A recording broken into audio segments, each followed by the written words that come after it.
Welcome to the Crimeycade. I am the mad conservative crime fighter, Stephen Lucas, former Gamer of the Year, current Pinball Expo champion, and I'm being joined by the usual suspects, the troublemakers. The cats have crashed the stream as they always do, but just have to deal with them and their incessant whining. Expect them to jump in every so often during the show. Anyway, starting at 9 o'clock as usual, we're in the summertime, and running later has been kind of better for the podcast. People are getting off of work. The sun just went down, and people are coming in and checking out entertainment on streaming or YouTube or playing some games. Our guest tonight, he's the Mecha in arcade repair. He has a blog documenting past repairs, information on power supplies, modders, game boards, plus what was saved from the late Kent Layton's documentation on arcade hardware. He is card number 3333 in the Walter Day's trading card collection. He does have a website documenting all these repairs on Mecha Arcade Repair. By the way, I didn't get this up. There you go. Mecha Arcade Repair. I don't know how often he updates it. The last intro is like, geez, it was added March, but he's a pretty busy guy. So let's welcome him in at this time. The Mecha. Oh, by the way, I should say this. He says, this may be the most horrific interview this podcast has had so far. We'll see if that's what he tells me. Let's see if that ends up being the case. Let's welcome in the Mecha, George Spanos. Welcome to Crimeycade. Thanks for having me. Wow. You said this was going to be horrific. Why do you say that? I don't know exactly what we're going to get into, but well, you're on a trading card, so you have some sort of notoriety in the gaming community. Oh, man. Yeah, it's crazy where that's taken me. Wow. Yeah. So kind of been all over, kind of. Well, let's start with this. The early days. Hey, I'm rocking the original T20 shirt. I had to dig that out. Yes, and there's a little bit. Yep. This is coming up. Be talking about this a little later on, but they finally scheduled this. Boyd, I had the text all perfect and stuff displaying my screen, and then StreamYard decides to mess it up a little bit. Oh well. Anyway, yeah, it's horrific. Let's talk. We got like this split screen thing. Well, I can a little more go back. Oh. I mean, I can zoom in, zoom out. You can see both of my TVs in the background. Yes. Yeah, yes. That was interesting racket that I had. I actually rescued those from like driveways years ago. Do they work? They do work. The speakers not so much, but we'll figure that out someday. I actually inherited my brother's stereo, so I'm using his stereo to play sound now. So let's go back to the early days. Oh, how early? Since birth? Well, so I did read through your interview with Walter Day 3 years ago. And There was you were playing video games since you were 4 years old. Oh, Is that so? Yeah, younger than that, but yeah, no, younger than that. Yeah. How did that come about? So I'll tell you all about it. let's hear it. All right, let's hear it. No, my grandparents were arcade operators, and my mom. Well, actually, my grandpa he kind of stuck video games wherever he could, because it was like that was actually like kind of the dark period, like the post crash period. Like it wasn't. It was there, but not like it was not during the golden age. I mean, I was born like toward the tail end of that period. I had actually never seen an arcade where there were like 8 Pac-Mans and 10 Space Invaders and 12 Defenders and stuff like that. I never saw anything like that. I really haven't either. And this is somebody who, of course, and again, I lived in a town called Jacksonville, Illinois. My neighbor hadn't owned an arcade. So I was there pretty often watching other people play and playing a few games myself. They didn't have multiple copies of the same game. Right. Of course, he didn't have that big a room, but no. Yeah. So you said you say you never saw an arcade with multiple copies of the same game. No, it was funny. So I used to live by Underground Retrocade. I used to go there like quite frequently. For a period of time, I was going there probably like once a week, sometimes 2 times a week. Yeah. Depending. But one night, Scott had that movie Joysticks on the TV, Mm-hmm. and that was during that period. And I'm looking at it, and I'm like, wow, I never saw anything like that before. And Scott's like, well, yeah, that's what it was like during the Golden Age. And I'm like, oh. I missed that part. I came up in the ruins of the Golden Age. I was talking to somebody like a week or so ago.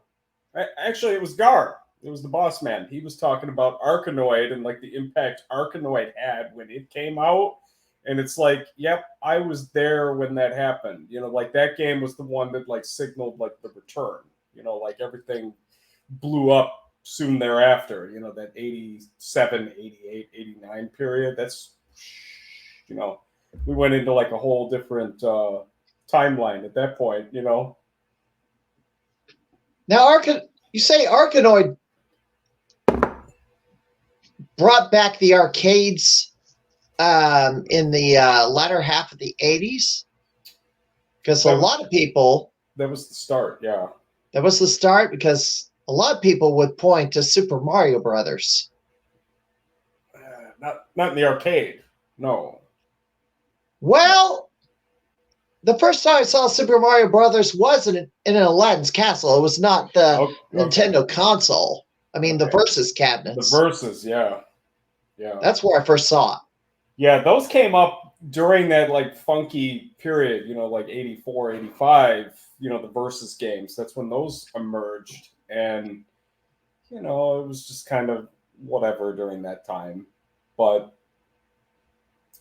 we would be going down a major rabbit hole if we talked about that. But no, the reason why Arkanoid was like such a big deal was, do you know the difference between a dedicated game and a kit game?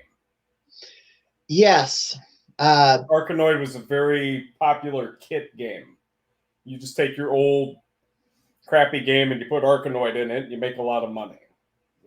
You switch out the control panel, you put new artwork on the sides of the cabinet, or paint over the sides of the cabinet and apply the new artwork on. Is like, yeah, I am a member of this Facebook group where they look at weird arcade conversions, and I've seen some really bizarre arcade conversions. Probably the worst that I've ever seen in person. Hellcades? There's somebody has something they designated a Hellcade, but the worst arcade, the most bizarre arcade conversion I've ever seen in person They converted a Waco into a Roston, and it looked saw that. bizarre. I saw that recently. You've seen it recently? I heard about it. I think someone said something to me about it recently, probably within the last couple weeks. Yeah. It wasn't me. You know where I saw this? No. I saw this at a gas station. I believe it was the Hawks in Fairfield, Illinois, many years ago. I don't really know those places at all. I mean, I am from. So my legend started in the little south suburb of Chicago called Crete. Mm-hmm. My grandparents' place was Crete Family Fun Center. And the reason why I was always there is because my mom worked there. She worked in the grocery store. My grandparents had a supermarket. It was a supermarket until the end of '86. Then they turned it into a pool hall arcade. And then I was like, that's a conversion. Whoa! But like I said, my grandpa he stuck video games wherever he could. There was this room in the grocery store. It looked like a cave. There were no lights in it, but it probably had about maybe 20 games in it. And I say to my mom, I'm like, do you have pictures from back in the day? And she's like, from your birthday parties and stuff, but not really. We didn't have the foresight back then to take pictures of that stuff. We were just exclusively living in the moment, and it's a problem that I have myself. I just kind of live too far in the moment. I started becoming a little better about hanging on to stuff and saving things and taking pictures and stuff like that. But well, we didn't have these. No. To take selfies with. No. We had film cameras, Polaroids, and those you take a picture, you can't read, you have to wait until you develop the film. I mean, if it's a Polaroid, you kind of get instant results, but you only have so many shots that you can use before you have to swap the film or put a new canister in. Right. And so it was harder to take pictures back then, before the digital era changed everything. There's probably some hipster kids that are into Polaroids right now in present day. Yeah, there are some, and typically, if you're using Polaroids, you're doing it to, I guess it's to autograph. They're typically somebody's autographing that Polaroid, wrestlers would do the Polaroids, so they can do it. They have the selfie with the wrestling fan, and then they autograph the photo on the spot. Mm-hmm. I don't know how much they do it now, but they did back in the day. They do it to some extent now, but it's probably not all that common. Assuming Polaroid's still business. Yeah, I mean, some stuff. I mean, it's unobtainium now. But anyway, you're talking about my origin story. Yeah, you got into video games because basically the family was into video games. I was born into it. I was born into it. Someone told me, they were like, "So you're telling me you were born into this?" I'm like, I guess so, But the last 11 years, though, have been pretty wild. I mean, I was actually working for my family for, it was about 5.5 years, 2007 to 2012. And by virtue of my grandparents This guy's crashed the stream. He's hopped in my lap. I knew he was going to do it sooner or later. Sheesh. No, and then my grandparents passed, and then my then wife and I, we left, and There was Shang Tsung's Fight Night 3 Mm-hmm. back in February 2013. Um, I said, I think I need to go to that. And that was when I met Doc Mack for the first time. And he starts showing me like his secret stash of like Mortal Kombat stuff. And I'm like, why are you showing me all this stuff? And he's like, you seem like the type that would appreciate it. And I'm like, oh, okay. You know, and it just kind of snowballed from there. You know, it's just kind of crazy how small that community is. You know, you can go from one point to the other like it's nothing, you know. And I'm sure you've read the contents of the Walter Day card. I mean, I kind of went everywhere. Yeah, you did go everywhere. I went everywhere. You were in Illinois. Well, I gotta get before I get to your travels. I have to get to the thing that led to the travels.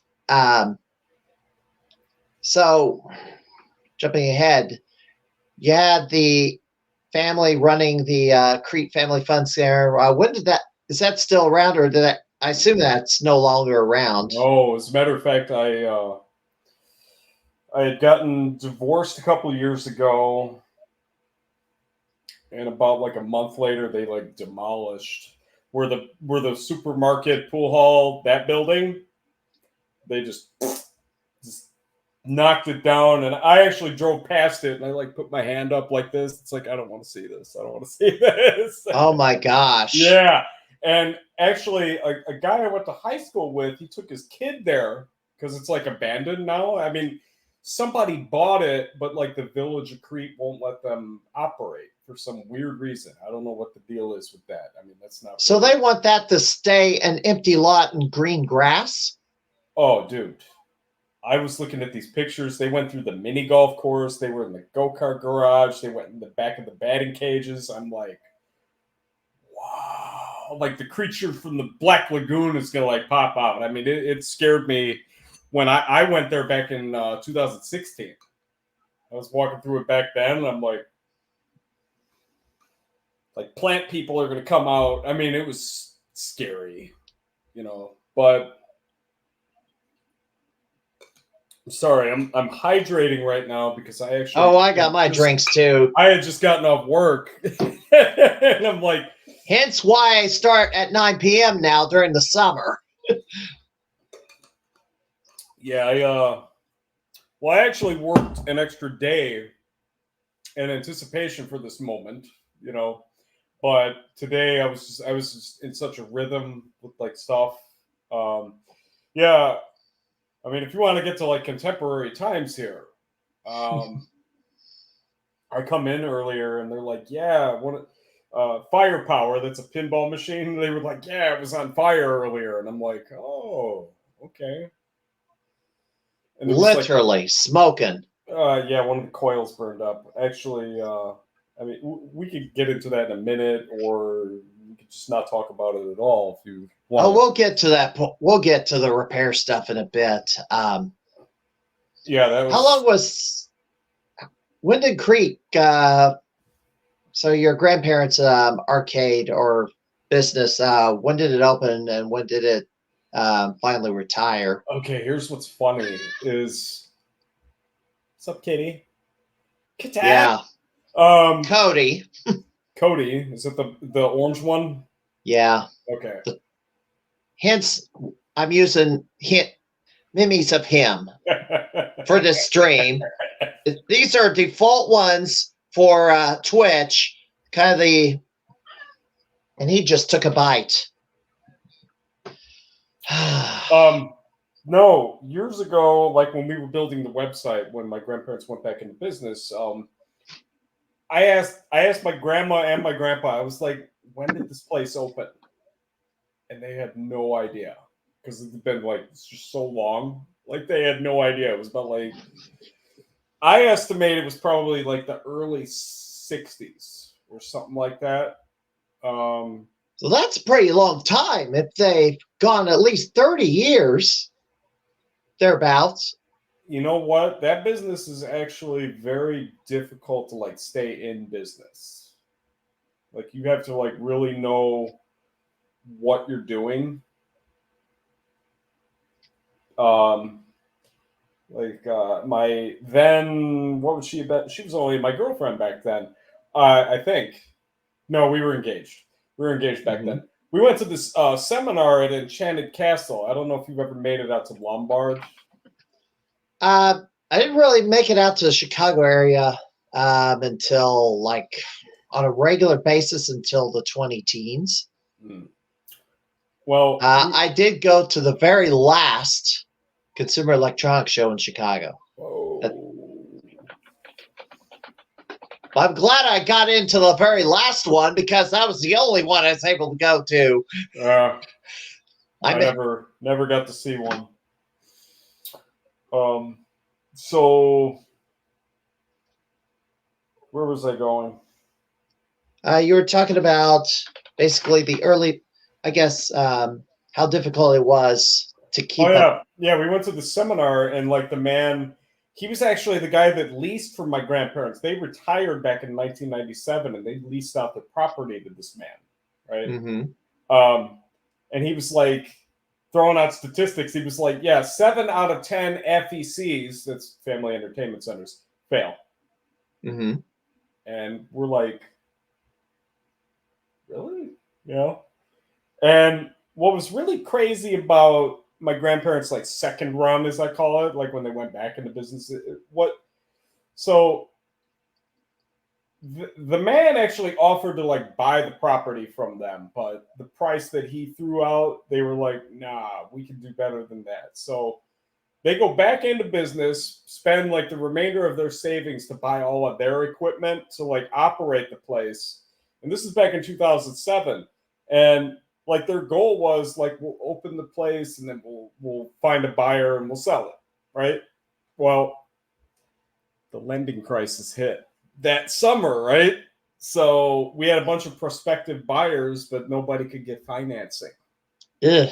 So we wound up pretty much getting stuck, just staying there. You know, we just kept doing it. But one of the guys that wanted to buy the place, he was like a known con artist. Like he actually like served time in prison for it at some point. Oh, jeez. He actually let slip to my grandpa, like in one of his like, you know, rants about stuff. He was like, yeah, this place closed up and I'm going to buy their stuff. And my grandpa, he's like, and he's like, no, we're going to buy it. So that was how we, so initially like the 07 season, it was just the outdoor operation. So that was a driving range, mini golf, batting cages, and go-karts. And we had like a little kids train. Didn't get run very much, but so the big building, as we called it, just sat empty over the summer. Mm-hmm. And then the 08 season, that's when we like got up on that deal, you know, that place like, you know, put all their stuff up for sale for like pennies on the dollar. I remember when we went to their place. It was in like a mall or something like that in Arlington Heights. And we go in the room that has like all the video games and stuff in it, you know. And I remember walking through that and I was like, wow, this looks really cool, right? Yeah, there's a little bit more to the origin story. This is how I got into this stuff. Yeah. Is that a good next point to go? Yes. So we buy all the stuff. They had all the stuff loaded up in like semi-trailers. So we just needed like the truck part. And there was a guy that worked for my dad that had one, right? So they would drive all the way out to Crete, from Crete to Arlington Heights, get a trailer, drive it back, dump it, go back, get another one, dump it. You know, they had to do it like 3 or 4 times or something like that. They spent like the whole day doing that, transporting back and forth, because it was about like an hour or so each way, whatever it was. Now at that point, I was doing like high school kid grunt work. I was working out in the field. I was doing all like the horrible like manual labor stuff, right? And I'm out there working somewhere. I was probably in the batting cages that day because I used to actually fix those machines. My cousin and I, we used to fix them. And one of the guys that work for us, they come out to like summon me. They're like Big George. I'm named after my grandpa. They're like, yeah, Big George wants to see you, and I'm like, okay. I set the stuff down, walk into the golf building over there, and the old man says to me, he's like, hey, I want you to do something. And I'm like, okay. And he's like, I want you to go next door and I want you to plug all the games in, make sure they all work. I'm like, and I said to him, I was like, we know the guy that fixes them. Why would they not work? That super naive moment, by the way. So you had to plug. They weren't in power strips. They were just all these machines arrived to the building. They just and kind now of put them. They put them like all around the walls and stuff on the columns. There were like 4 columns, so they had games, probably like 4 games on each column. And right. It was arranged like kind of haphazardly. I mean, you got to understand, you got muscle that's just bringing them in. Right. I was able to like apply like grocery store placement logic later. I was able to like move all the stuff around later, and I used to move all that stuff around by myself. So not anymore. If anybody wonders why I walk funny now, like I'm sure that had something to do with it. But anyway, check this out. I'll be asking that. I will ask about that a little later.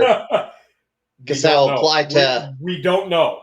There's no logical explanation to it. But I plugged the very first game in, which was Sega Naomi World Series Baseball. It had you know what a GD-ROM is? Yes. Dreamcast? Okay. Yeah, GD-ROM drive, little optical drive. I plug it in. The screen is just blue. And I'm looking at it and I'm like,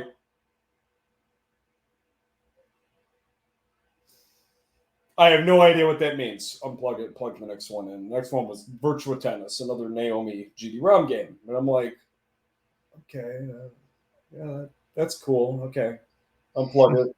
And then I think Daytona USA, we had like the big plastic and metal Daytona USA, not the wood one, right?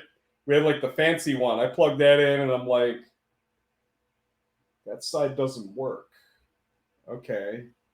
Because it was a twin. It was two sides, yeah. Right? And the other one, I'm like, the force feedback doesn't work on this one. Okay, unplug that one. Ultimately, out of like the 60-some odd pieces that we purchased, about 30 of them either had issues or they didn't work. And by the time I was done doing that, the old man, he left for the day. He left it, he opens and he's there like 8 hours a day, Yeah. We went home and I'm like, all right, well, I'll hit him up tomorrow, right? So then I normally work from like 2 until 12 every day during that period. Second shift. In the summer hours, in the years after, it was like kind of like 2 until 2 in the morning. It was psychotic. Yikes.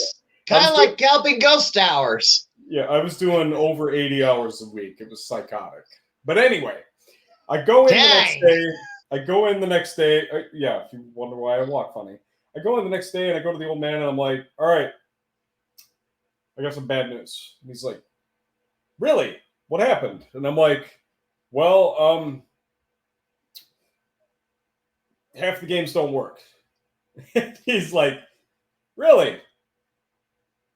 Do you know how to fix them? And I'm like, no. And he's like, okay. Tell you what I'm going to do. Right? He grabs his Rolodex. Does anybody know what a Rolodex is? I do. It's one of those spinny things with the little business cards and stuff in it. Okay, he drags that out. It's alphabetical. It's like A through Z, and there might be like a number 1 or something. Okay. And he goes to G for game guy. He pulls out a card and he's like, yeah, I'll tell you what I'm going to do. I'm going to call a couple guys and they'll come here. They'll help you. And you watch how they do it. Right? I'm like, okay. And then kind of in that same time frame there, my grandma let slip. She's like, "You're gonna fix the games." She talked real slow. And I'm like, really? I had no aspirations for doing that, in case you were wondering, even though I'll get to that in a second. We'll get to it right now. So let's go back to why not? let's go back to what inspired you? What inspired you? Let's go back to 1987. To repair games, I guess. Let's go back to 1987. Okay, You're so whenever a game would break, it would actually like hurt me deeply. But then my grandpa would call the guy, and he like comes in and he fixes it, right? And from the instant that guy walked in the door, his name was Steve. Coincidence. From the instant he would walk in the door, I would shadow this man, and I would drive him nuts. Right. Like on probably about 58 different occasions, he's probably said, "Don't bug me, don't bug me," right? But once he takes that back door off of the game and I see inside, I'm like this. Right? Yeah, there's all that empty space inside. Yeah, but there's the like monitor, the board. There's circuit boards and stuff. You know, I didn't know what any of it was at the time, you know. But I remember we had a Gauntlet 2, and I'm assuming, just based on my super 2020 hindsight vision, that it probably popped a power supply. And I remember when the man opened that game up, I said, I wish I knew how to do that. Right? And then, funny enough, it took about 20 years, but I finally got a crack at it, you know, because they were very adamant about me not touching anything in any games ever. Like when I was a little kid, they wouldn't let me do that, like, at all. But now, so one of the guys, I'll tell an anecdote here. One of the guys is my Uncle Dave, or I call him my Jedi Master. Mm-hmm. He comes in and we walk over there and he's like, "All right, tell me what's going on here. What happened?" Right? Like, I'm like, "Dude, it's like 30 of these are jacked up," right? He's like, "All right, well, just take me to one," right? So I'm like, "All right, we'll take it from the top. We'll start at patient 0, which was that World Series baseball, right?" Okay. We'll go there first, right? I show him the blue screen, and he's like, "Ah, yeah, I know what that is. Yeah. Do you know what kind of monitors in there?" I'm like, "What?" And he's like, "What kind of monitors in there? Do you know what model it is?" I'm like, "No." I wouldn't know either. And it had one of those like metal covers with like little security screws on it and stuff. Or actually, they were bolts. Yeah. Okay. Little security bolts. And it was just a nuisance to like take this cover off, take it off, and he's like, "Oh yeah, I know what that is. Yeah, and then he says to me, he's like, "All right, you got your phone?" I'm like, "Yeah," and he's like, "All right, I want you to call this number." He gives me this 1-800 number. It's American Vending Sales, and he's like, "All right, I want you to call this number. I want you to," he like takes the thing off and he like looks at the numbers on the transistor. He's like, and he starts like rattling off the numbers on the transistor, and and he's like, "Are you writing this down?" And I'm like, "What?" You want to do the type it on your phone or what? I had a Nextel back in the day. I wasn't typing nothing on that thing. No, like pen and paper, you know, like, oh, what? He was brutal. Well, you should have handed me a pad and paper and a pen. He was brutal. He was brutal to me. But I appreciate that, you know, like, because that's how I used to like train people. You know, it was like baptism by fire. And it's like, if you don't want to relate to that, if you don't want to do this again, do it right, you know. But so I think that was actually the very first monitor I ever worked on. It's a digital tri-sync monitor. It's a real complicated, stupid thing. It's cool when it works, but when it doesn't work, I refuse to even work on them now. I wouldn't work because on them. they're an inferior brand compared to Wells Gardner or Sanyo. No, it is a Wells Gardner. It was a Wells Gardner D9200. D9200, yes. Mm-hmm.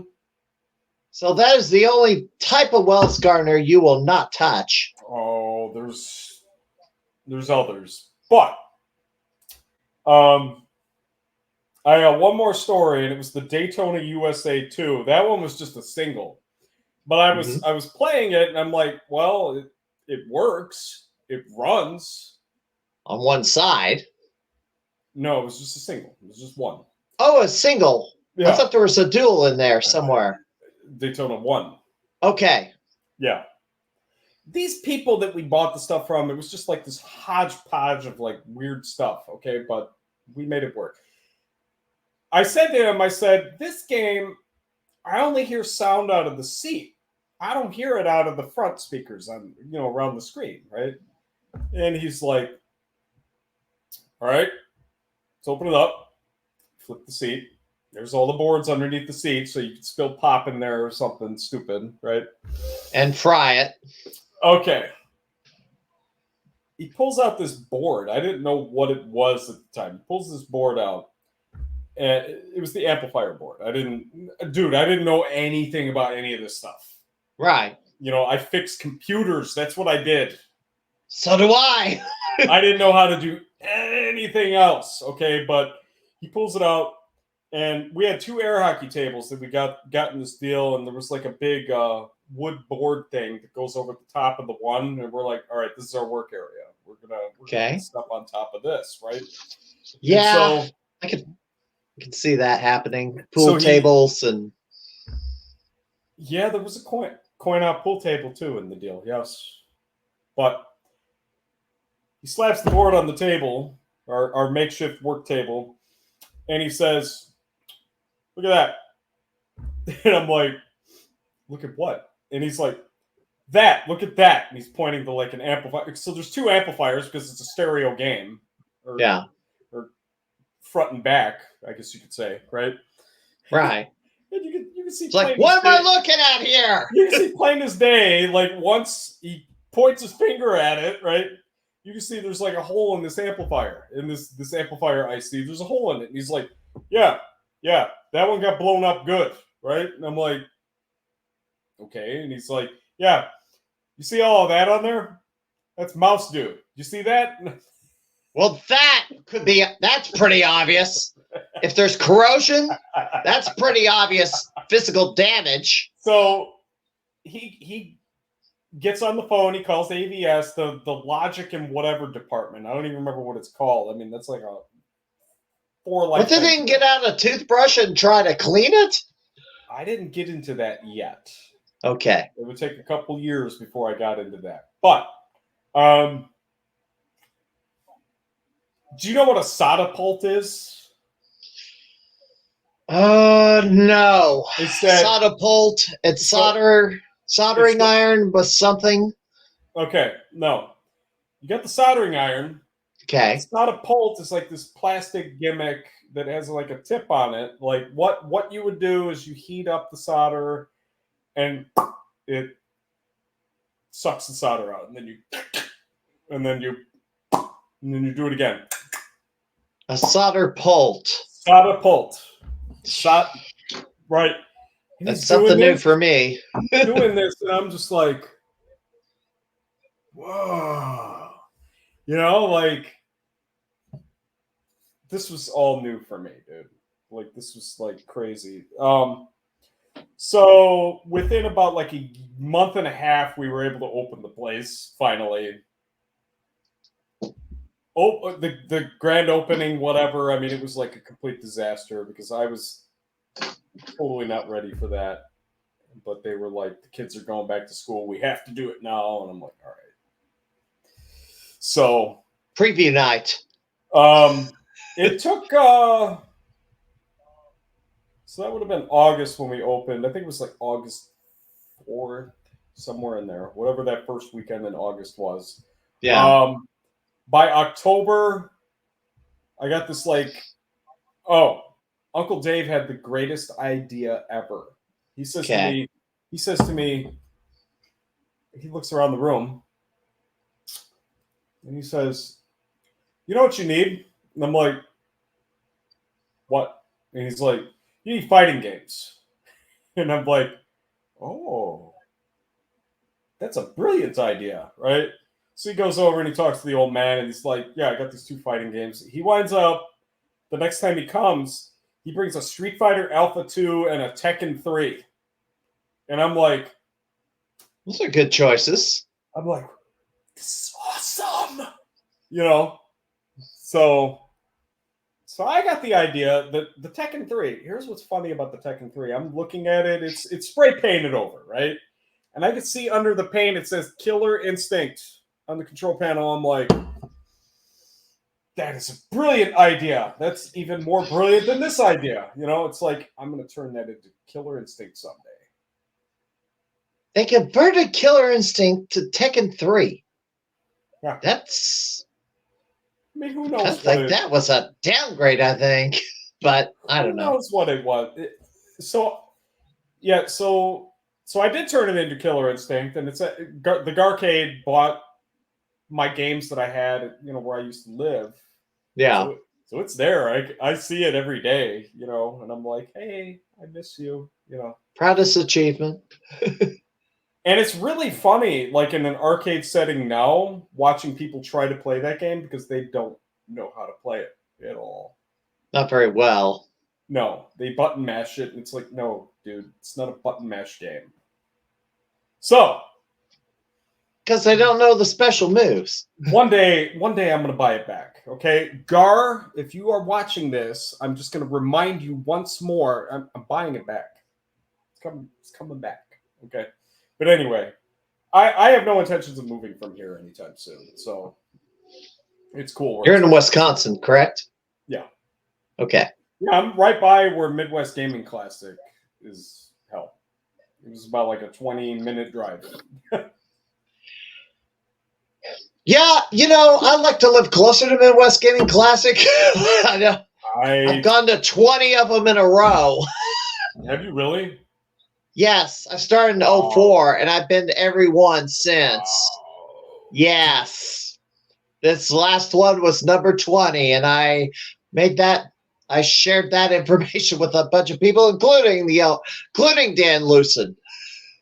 I love Dan Lucen. Dan Lucen, if you're watching this, I love you. No, this last MGC was like easily the best ever. Yeah, and the other thing was, this was the first time after the thing was over that I just immediately had the blues, because it's like I didn't have enough. I didn't do enough now. So I was a show volunteer. I've done that the last 3 shows. This one was the first one where I actually helped set up on Thursday. So it was kind of like I got a bonus day out of the deal. And as a matter of fact, this water bottle that I'm drinking out of, I met this lady from the RPG room, and she gave it to me. So this is like a sacred item to me now. But so I had to help tear down at the end on Sunday, right? And by the time I got out of there, I just didn't want to leave, dude. By the time I got out of there, the whole place was empty. It was real surreal. I never posted those pictures. I only posted the actual show pictures. Right. But yeah, I took pictures of the empty Garcade room and the empty. It was crazy. I was so late that I got to the Hilton Skywalk because I was staying at the Hilton. My car was parked. Right. The door was locked. The door was locked. So I had to walk all the way back to where Denki Kang was. I had to walk all the way back to the Denki Kang. Yeah, I posed for. I didn't take a picture of Denki Kang. You didn't? I forgot all about Denki Kang. That's been there the last few years. In fact, I just got to pull my little shot up. Just didn't get it this year, but oh well. Well, I had to take a picture underneath it because I had this championship belt. I gotta pull this. I'm gonna pull this up. It'll take a little bit for me to track it down, Was but it the Expo belt? Pinball Expo belt, yeah. Here we go. I'll just full size the screen. And let's see if I can get this to share correctly. This is the wrong one. We still have to solve This is crimes. not this one. Yeah, we got to do this, and I got this loaded up, but this is the wrong window. But let's continue on. I'll get that screen up in a second. Oh, good grief! I got the wrong thing up. How long is this show run for? We've gone from as little as an hour to 2 hours now. Brendan Travis holds the record of 3 hours and 20 minutes, although we started much earlier. I don't intend to go past 11 o'clock, depending on how much time you want to go, are willing to go. But see, this is the reason why I didn't get the picture with Danky Kang, is because there are people that have never seen me like in conventions and stuff like that. They've never seen me in that. There it is. Environment, and they're like really like weirded out by like my networking ability.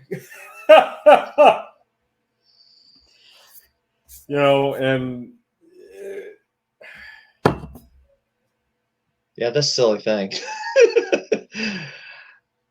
A Jeopardy wrong answer was the origin of this creature.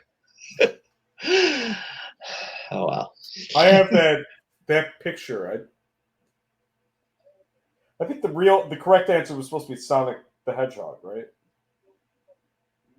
I don't know. Like I'd have to track it.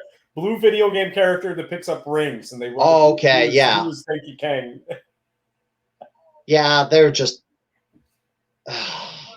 grasping at straws at that point. I still have that picture saved somewhere. I got like massive like meme collections.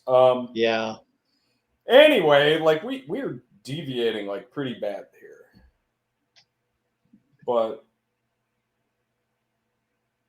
the point that I was getting at was right. I started collecting arcade game stuff. Like it started out that I was buying game boards. Like Mortal Kombat 2 was the first one that I ever bought. Oh, I gotta hide that. And then it was Mortal Kombat 1, and then Ultimate Mortal Kombat 3, and Tekken Tag Tournament, and Street Fighter Alpha 3. It was like all fighting game stuff. You know, I started. And the idea was, you know, once I started like saving up my money, I was starting to like buy old cabinets and stuff like that, and I was putting those together. I have a picture of like my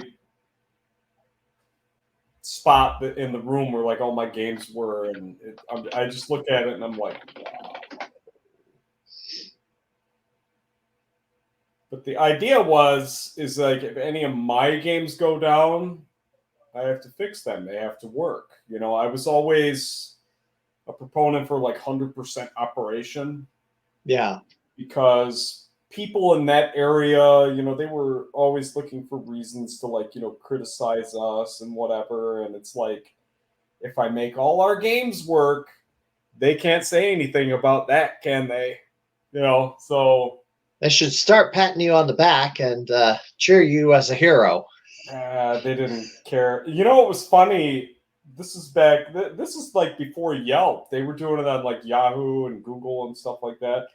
There was a person that actually left a Yahoo review, and they were like praising that I had like fighting games in there. Because I had like Street Fighter Alpha 3 and Killer Instinct and Mortal Kombat 2. And, I had one of those big showcase cabinets, you know, those big 33-inch showcases. I had Marvel vs. Capcom 2 in there. Yeah. And so And I still have access to that. Like a buddy of mine has it in his pole barn arcade thing.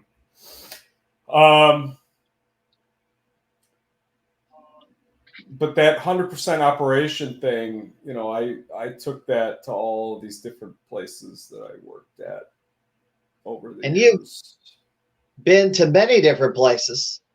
I don't know if I'm supposed to talk about it out loud, but it's on the Walter Day card, right? Yeah, it's on the Walter Day cards. I mean, we did it at the Ghost yeah. back in 2018. It was funny. I went in Doc's office and he says, "So, what will it take to get us to 100%?" I'm like, "Whoa, An army." whoa!" We did it ended up being a pandemic. No, it was before the pandemic. No. Well, I know, but the day that they got to 100%, all running operational at once, was during the pandemic because nobody was able to play the games because everything was shut down. Oh no, we did it. We did it. If it was November, maybe it was December 2018. Okay. No, Doc did a whole walk around video of the whole place, and I did it in 3 visits because I only went like 1 day a week. Mm-hmm. Within 3 weeks, we did it. So it has. I can only recall. He did a walk around video. Yeah. I think it's very rare that everything's 100% all at the same time. I think I've only heard of. Well, you telling me this, but there's only been one other time where I've actually remember everything's running and working or being mentioned. I mean, they all got.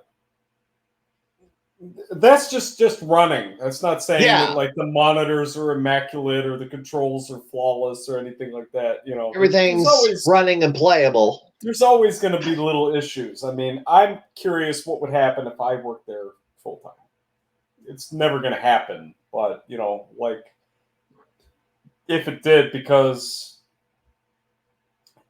I was clinically diagnosed OCD, so that's like a serious thing, but just I haven't really been able to achieve it at GARS. I replaced all the joystick switches on Killer Instinct because I was playing it and I'm like, this is whack, Yeah. I changed the switches on the joysticks and I was like, whoa, it's just like when I did it in 2013. This is amazing, So I got a video of Garcade right here. This is a recent walkthrough video that I got from Gamer Dude on YouTube. Is that the guy that kept saying that the mini cabinets were arcade 1-ups? I have no idea. I heard there was a guy, he came through there. He did this. Let's see if there's a couple. Around. Yeah, but this is I have the audio off. So that's the Centipede Cabaret. You see that? Yes. I heard that whoever it was that was like doing this, they kept saying that they were like arcade 1-ups, and it's like, no, dude, it's a mini. No, it doesn't look anything like an arcade 1-up. Why was Pen go off? Who knows? This was taped approximately 1 month ago. And there's 60-1. I guess that's his daughter. Cosmotrons. Yep. So how many games are in this place now? We counted the pinball machines. That's like 33, I believe. And I cleaned I cleaned 30 of them this week, the last 3 days. That's a full-time job because you're not just cleaning them. You run across like little issues. All right, you see all these vector games, Yeah, there's some in there. Knock on wood, I've kept them running. Now I have put this arcade into arcade.com. However, the list is 3 years old, and watching this video here, there were some games added to the lineup I didn't know this place had, and I was kind of surprised. Mr. Do's Wild Ride, that was been requested by It's one of the requested games at GGA. Um, there's a few others that, That Ghost Squad. You see that Ghost Squad? yeah, GGA has that. McLean has that. The Arcadia in They have a McLean, Ghost Illinois Squad at has the it. Ghost? Yes, they do. Wow. Oh, And was that in the new room? I haven't been to the the expansion shooter. room. Okay, so it's in. Well, it's been expanded a few times, so it's in I saw room number 2. I saw the one last year because I hadn't been there since Pete Hahn's last day. Yeah, Canton is open, so now. Those were there's my Mortal Kombat 2 and Killer Instinct. Yep. That Super Checks is not fun to work on. I imagine. So let me go back. So I guess something inspired you to. I mean, yeah, they were showing you how. I guess trial by fire on fixing games. There's that wild ride coming up. They call Mr. D. That Mr. Do's castle. Yeah. I put the Mr. Do versus Unicorns ROMs in it. Yes. Which is a little bit different. That's like the early version of the game that didn't have cherries. Right. And then it got renamed to Mr. Do's Castle, and then they did a second version of Mr. Do's Castle with that Black Widow is Gravatar now. I reverted it back to Gravatar.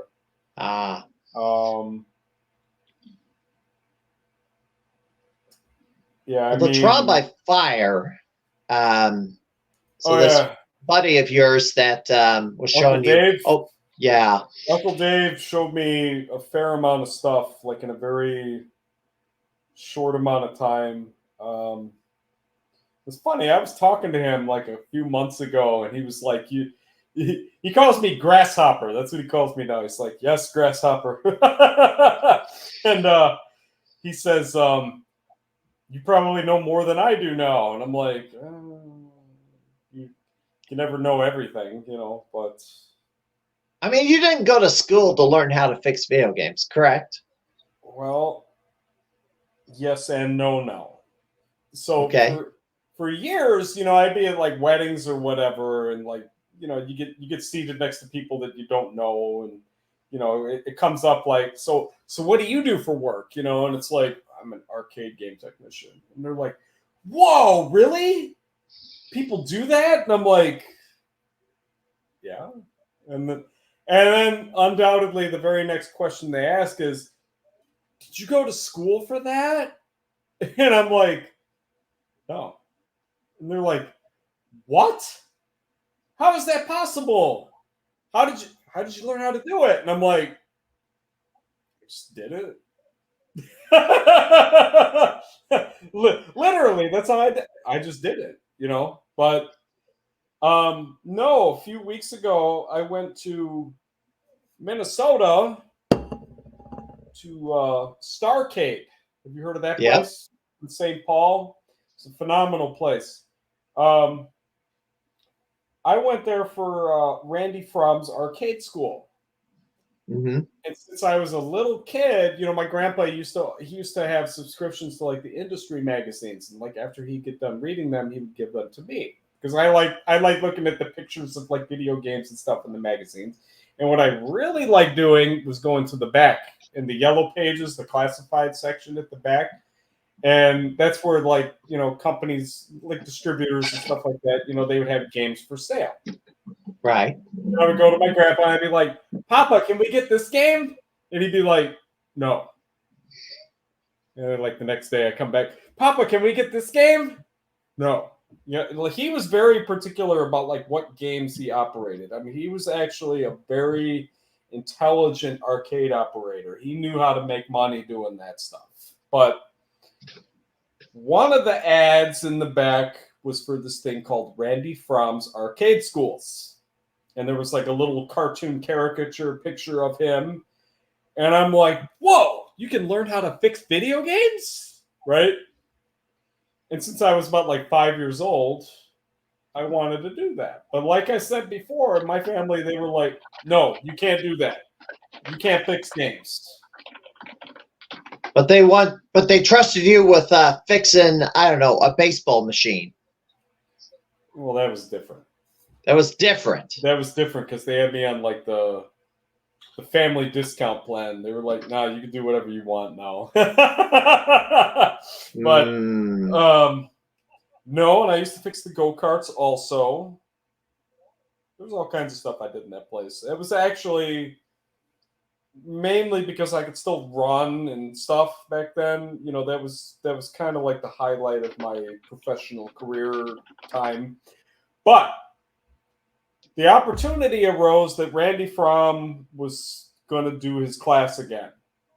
Okay. And I'm like, obviously it's destiny. I need to do this, right? So this is back in March. It was announced, and I was going through insomnia at the time. I was like, you remember when at MGC, I was like real screwed up. But I couldn't tell really because you got this wit and personality about you. It's like, oh yeah, I can go full throttle like all the time. Yeah, that is true. You would never know the difference. But I remember like talking. I like messaged him on Facebook, and we're talking and whatever. And my anxiety like amplified just at the prospect of like doing this, because it's like, how the hell am I going to do this? How am I going to make it to a class at 9 a.m? because you're a night owl, right? To do that, like, well, it wasn't even that. It was just, it's always been a problem that I've had. Like I can't even say my whole adult life. I've had it since I was a little kid. Late to bed, late to rise. Yeah, it was messed up. But well, I was that way too. But obviously, so I sleep till like 7:30 because the latest I can go to work is like 8:30 a.m. So that's how I set it up.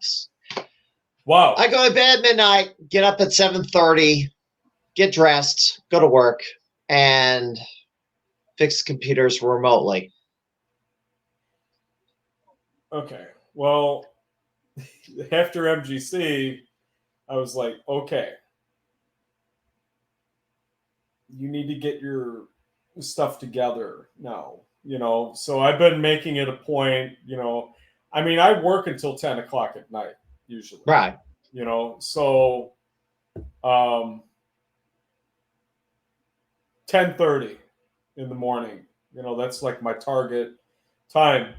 So about like a week before this class, obviously I had to drive like 5 hours to get to it, right? For about like a week before it, I was like, all right, you need to be able to wake up at 7 a.m. for this thing, right? So where I screwed up in the past, this is like the more you know PSA moment here. It's like, if you want to adjust your sleep schedule, you can't just simply sleep deprive yourself 3 hours and expect to wake up 3 hours sooner the next day. It doesn't work like that. And that's it doesn't. That's where I screwed up for many years, right? I screwed up for many years. No, I was like, okay, here's what I need to do. I need to go to sleep 30 minutes earlier and wake up 30 minutes earlier each day, right? Right. And eventually I got it to where I would wake up at 7 a.m. and I'd crap out at like midnight or something like that. It's like I can't stay awake anymore. Now toward the first like 3 days I was up there, that's what I did.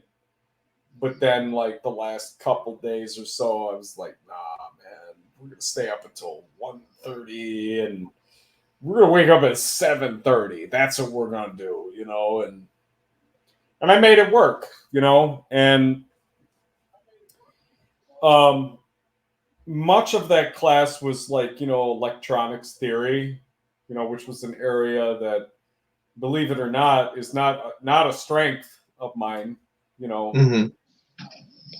most of what I do is it's based on like past stuff that I've seen. It's like, okay, this is the thing that always goes bad. You know, I like I said, I learned by like doing it. And Right. once I started doing it at Underground Retrocade and the Ghost, and then I did it at well, obviously here at the Garcade. I've been doing it here since 7 years ago. But then I did it for Jeremy over at Prince Arcades for a while, and then I did Pixel Blast a few times. So, by virtue of the fact that Pixel Blast is gone, nobody will be able to repeat that. Right? Until you go to a new arcade. Well, like I told you the other day, like I don't have to like go all these different places anymore. right. Well, there was also my regular job over at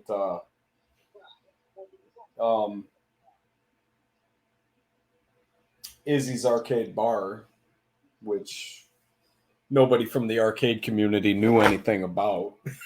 I don't either. Where's that one at? It was or is it still exist? No, it's gone. It's gone. Okay. COVID killed that place. Yeah. There was actually two places. It was Kitty Kingdom and Izzy's Arcade Bar. Okay.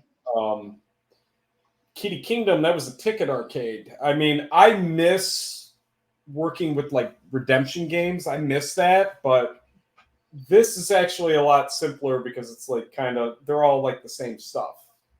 Yeah. Whereas when you get into that, like depending on who made the game, it's going to be a whole different set of rules, but I like the challenge of it. I like that,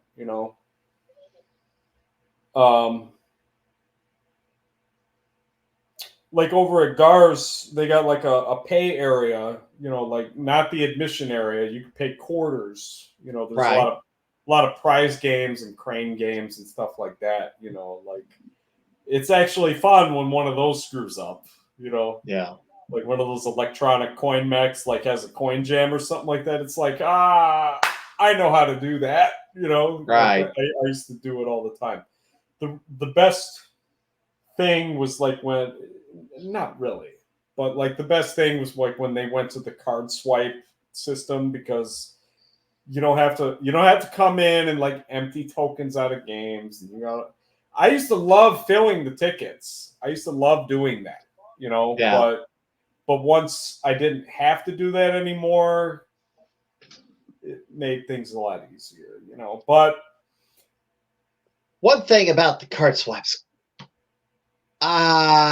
I did see a meme going around where some unscrupulous arcade operator decided it was a great idea to put one of those card readers on an arcade 1-up. Like, you gotta be kidding me. How did they I think it was a Teenage Mutant Ninja Turtles arcade 1-up, and they somehow got this to interface with the card reader. It's like, you're out of your mind. That's not going to hold up in a public environment. It's for home use. No, there's people that actually like open like arcade 1-up arcades. Well, I know they do modifications and stuff. Yes, I've seen that. Why? But it's for home use. So I used to be very against those. All right, now we're gonna move into like me, the game collector side. Right. I used to be like very against those until I post over at the KLOV forums. I've been doing that for over 17 years now, and I pretty much only post in like the repair section, right? Because I like helping people fix their stuff. But like you come across some people, like I saw one earlier today. I'm like reading this laundry list of issues that they have with their games, and I go to like my group chat and I'm like, would it be mean to say this is what arcade one-ups are for? I confess I have, besides the full-size arcade games I have in my back in my garage, I do have a few arcade one-ups that sit on a table that I got cheap at auction. I always wanted to get one of those just to put name in it. Well, here's the thing. I got those and a couple of bar tops. In fact, Oh, I saw those.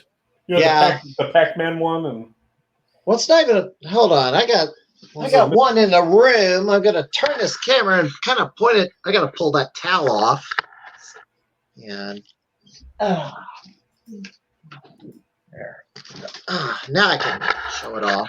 I mean, that was one that somebody had the shell, actually built the plywood case, and I bought it at Midwest, believe it or not, at Midwest Gaming Classic. So the plywood, the thing has already been constructed. I just had to add the monitor and the controls to it.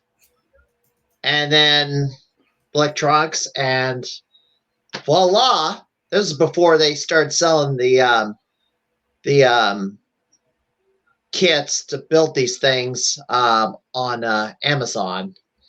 And then everybody and their mom started opening or started building these things and selling them. And actually, we're selling the kits out of the Micro Center at one point. That was one place that I did not go in Dallas. I did not make it to Micro Center. Well, there's one in Chicago, and that's the one I've been to. That's actually in Westmont, just due west of Galloping Ghost. But well, since you mentioned Dallas, you moved down there for a time. What lured you to Texas for a while? Well, I gotta name drop the man because he's famous. He's famous on KLOV because he's fixed stuff for people for kind of 100 years. It's Game Fixer, Matt McDonough. Okay. Game Fixer and I, we started talking because I had this Stargate that someone sent me to fix back in 2017. And I was having difficulty finding anybody to like help me with it.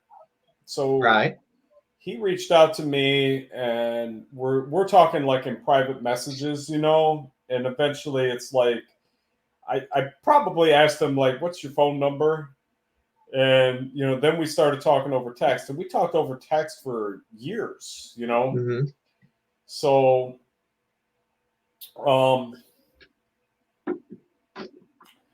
I think what happened was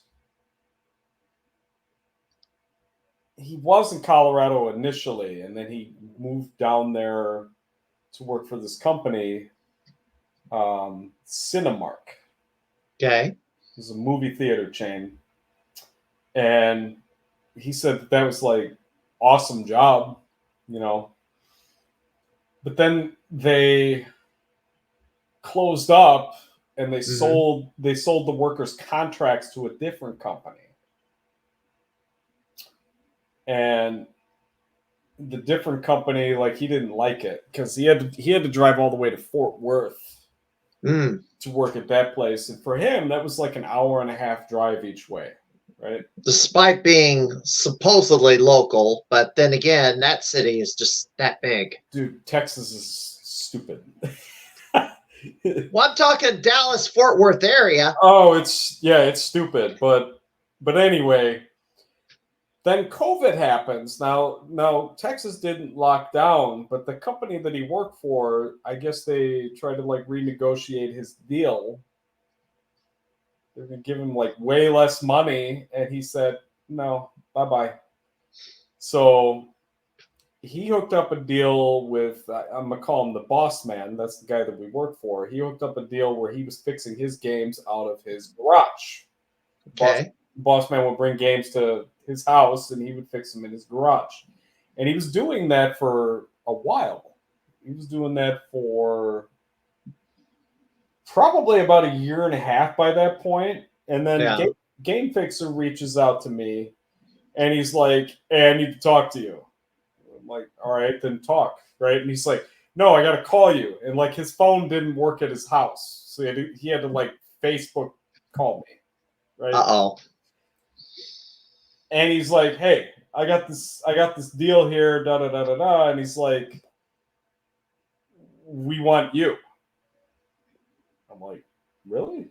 And he's like, yeah, this is what we're doing, da da da. And he's like talking about their big primary account was with Cidercade, which is like a barcade chain.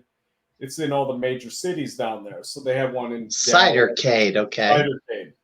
Yeah, the alcoholic cider. So not this place. No. I can tell you stories about that place. Yeah, Free Play Arlington. I did get down there. Free Play Arlington? Was that Arlington?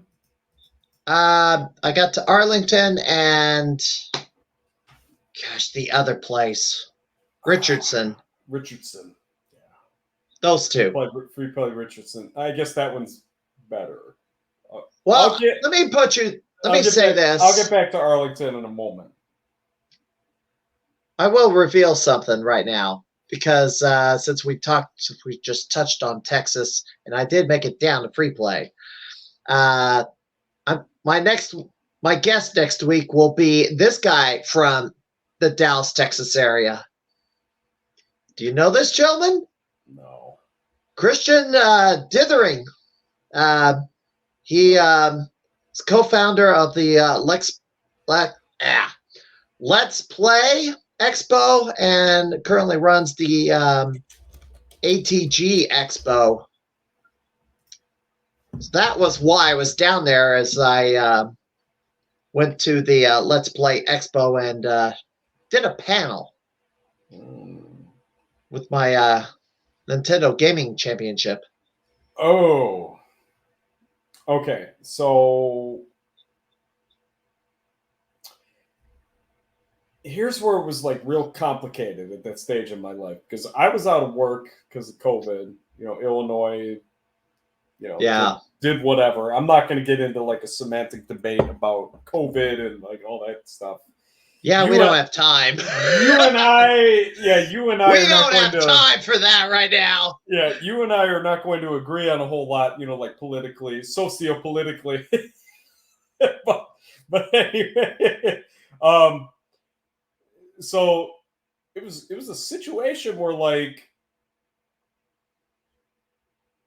I had to get divorced to move down there, but I needed a job arrangement to get divorced, and like it took a while for that to like come together because like what the boss man wanted to do was he wanted to get a warehouse space to like store all his games because he had like a ton of games. Yeah. And they wanted to create a room, like a shop room where we fix them. And they had a very difficult time trying to secure a warehouse space because the place that they wound up getting was owned by like oil men, and like selling a warehouse would be like small fries to them. And, I was like, right. Why don't you offer them more money or something? Like, because Game Fixer was like tasked with finding the warehouse space. So we were talking about it for months, and then finally they get it. And then they need the COO, which I had never heard of, the certificate of operation. I should have known that, being in business, I should have known that, but I didn't. And then like by the time it all like came together, it was like March, a couple of years ago. And then I got divorced, and then my mom had a medical episode that was believed to be at the time a stroke. Ugh. My dad had passed about 6 months prior, so she was not doing well. I wound up just moving in with my mom. That's what happened. I moved out of the ex-wife's place, moved in with my mom, and I didn't really have all the particulars of Texas figured out really at that point. I hadn't figured out like where I was going to move to, or where I was going to live, or anything like that. I needed to like dot the I's and cross the T's on that a little bit longer, right? So navigating Texas was not easy, especially without a good GPS. Oh yeah, I had to use the GPS the whole way. I didn't have. Yeah, this is. Even when I lived there, I had to use the GPS. Yeah, so eventually it all comes together. Like, so we're going over long on my life story here, but yeah, predominantly what I was doing there was I was fixing monitors, which was for all these project games that were stashed in the warehouse. We'd pick out like 10 of them, and we'd have to like recultivate everything on them. So I'd have to like fix up all those monitors, make it to where they don't break, But then there was also a lot of games that were already in cidercades that would break. That the roaming technicians, as they were called, they would bring them by. So I would have to fix those too, and then sometimes Game Fixer would be busy doing other stuff, and I had to do a lot of like game board fixes as well, and and then sometimes they would get behind on the assembly, whatever, on the games, and I'd be replacing controls and taking them apart and cleaning them, and overall assessing like, all right, this game needs this, and this done. And we had like a big whiteboard thing. Like the other guy that we worked with, Steven, PH Steven, not like you. He found like this big whiteboard in the warehouse, and he just stuck it to like the cabinets, and he made little boxes out of electrical tape. So we would write like Mr. Do. Let's just say Mr. Do. Okay. Yeah. Needs power supply, needs monitor service, da da da da da. Right? Like that's how it would go. So and I did that for a while until a little over a year ago. It was June 2nd. It's embedded in my memory like forever. I got the call, and they're like, "Yep, we need to make budget cuts, and we're gonna let you go." Like, this was 2023 or 2022? Yeah, just last year.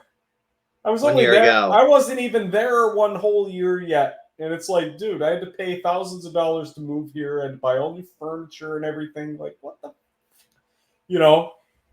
Initially, I was like really like mad about it, But then I thought about it, and I said, the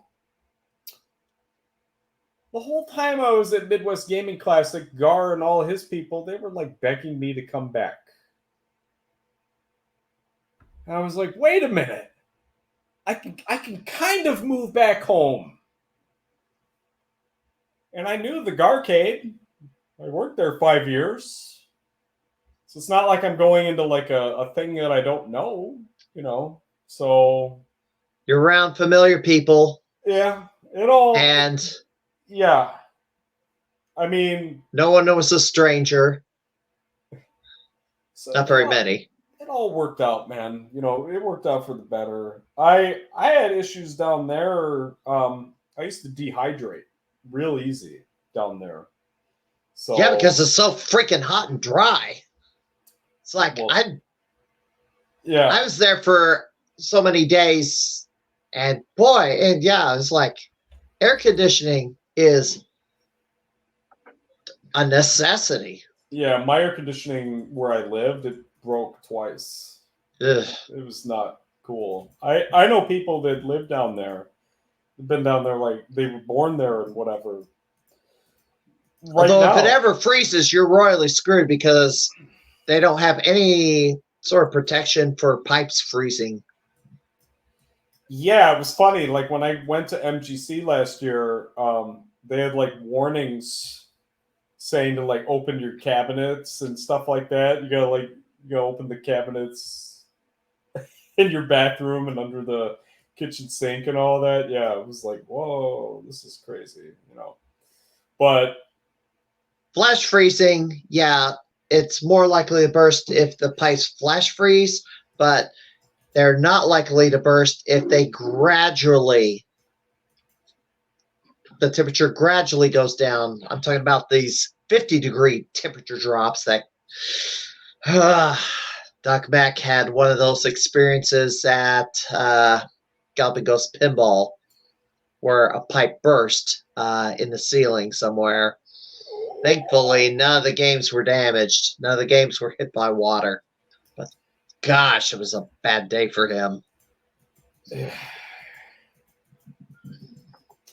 So anyway, I mean, part of the impetus behind why I wanted to go there was to work with the world famous game fixer, you know, because he had 40 years experience. I figured, you know, if I work with him, you know, I'll actually be able to learn stuff, you know, and I learned stuff from him and he learned stuff from me. You know, we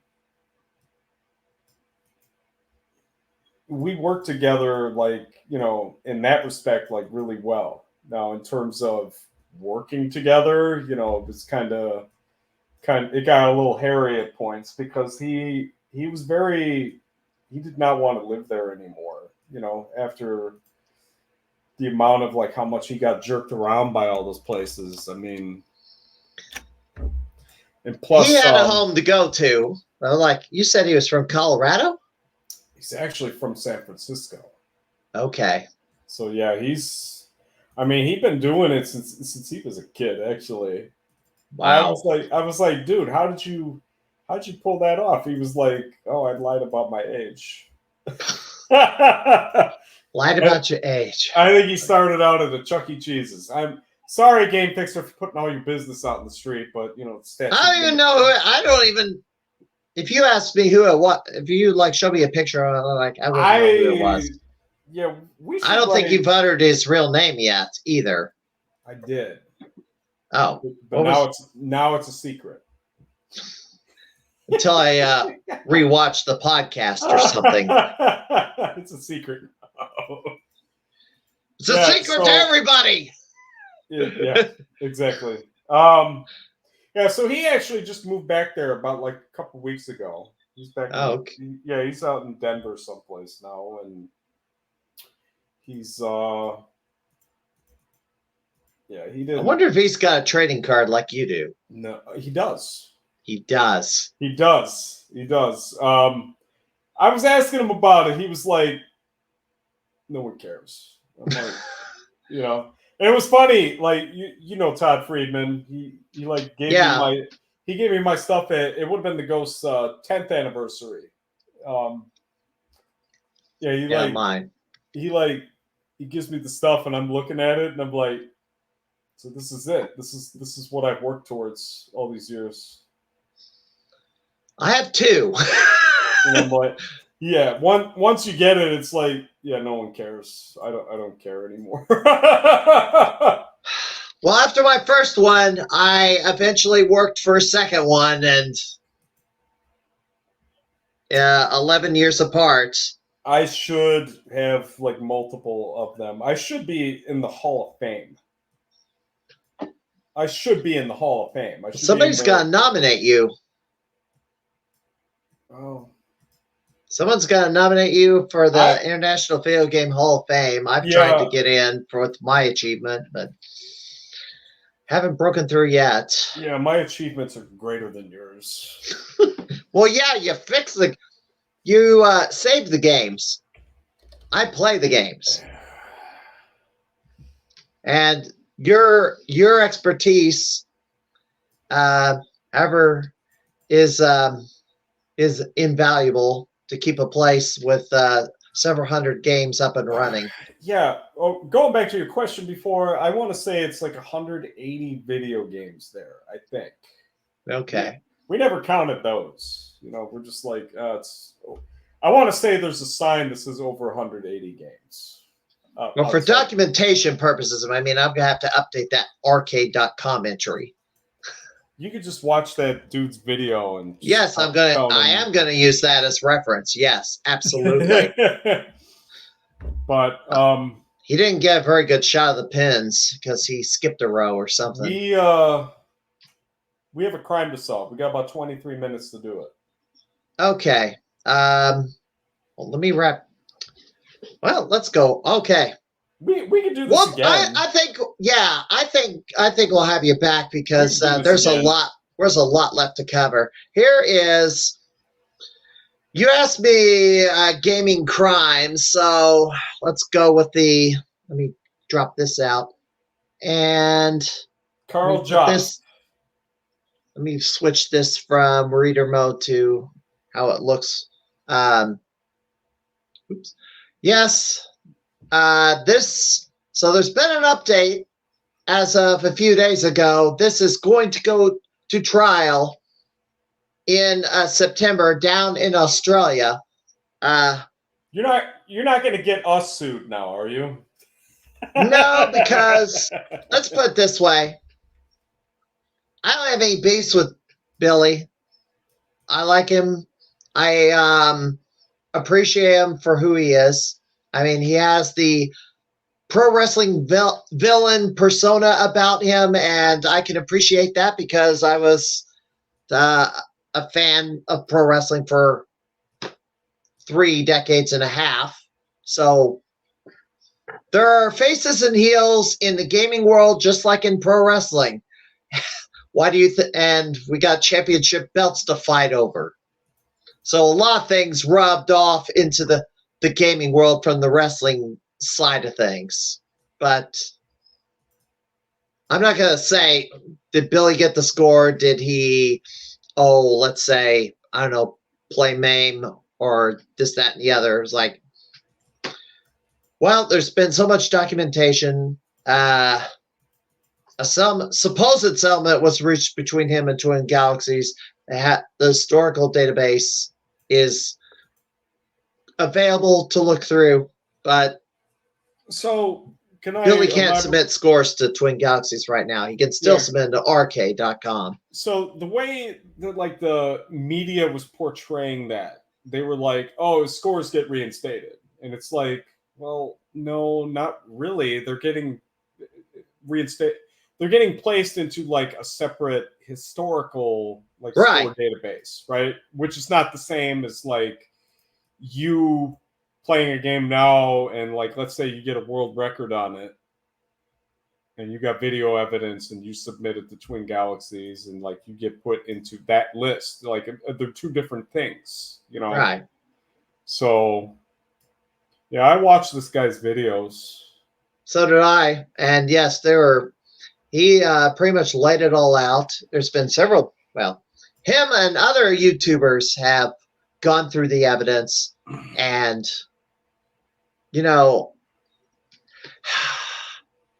I'd like to say Billy kind of can be his own worst enemy at times because I think he took it much further than he should have, because I think he would have been better off if he just, in the early stages of all this, says, okay, you think my scores are not legit, I'm going to do it again. And, he did redo, obviously he's redone Pac-Man multiple times, and he... Did you watch that? That was during, the height of COVID. Which one? The one where he went to the arcade. He played the game for 5 days. Yeah. And it was he funny. Did. Yeah, it was real funny. Every single time I would tune into it, he would die in the game, and it would completely screw everything up. Now he's playing Pac-Man or Donkey Kong? He was playing Pac-Man on one of those anniversary. Okay, so that was at the Galloping Ghost, and right. I was there. I was in person the day that he finally got it, and it took 10 days. Was It it was 10 like days? I thought it was about like 7, but no, it was 10 days. It was like the wow. day before Thanksgiving. Yeah, I remember it was in November. I remember that. Yeah. I was kind of hoping he wouldn't achieve it until I actually got up there.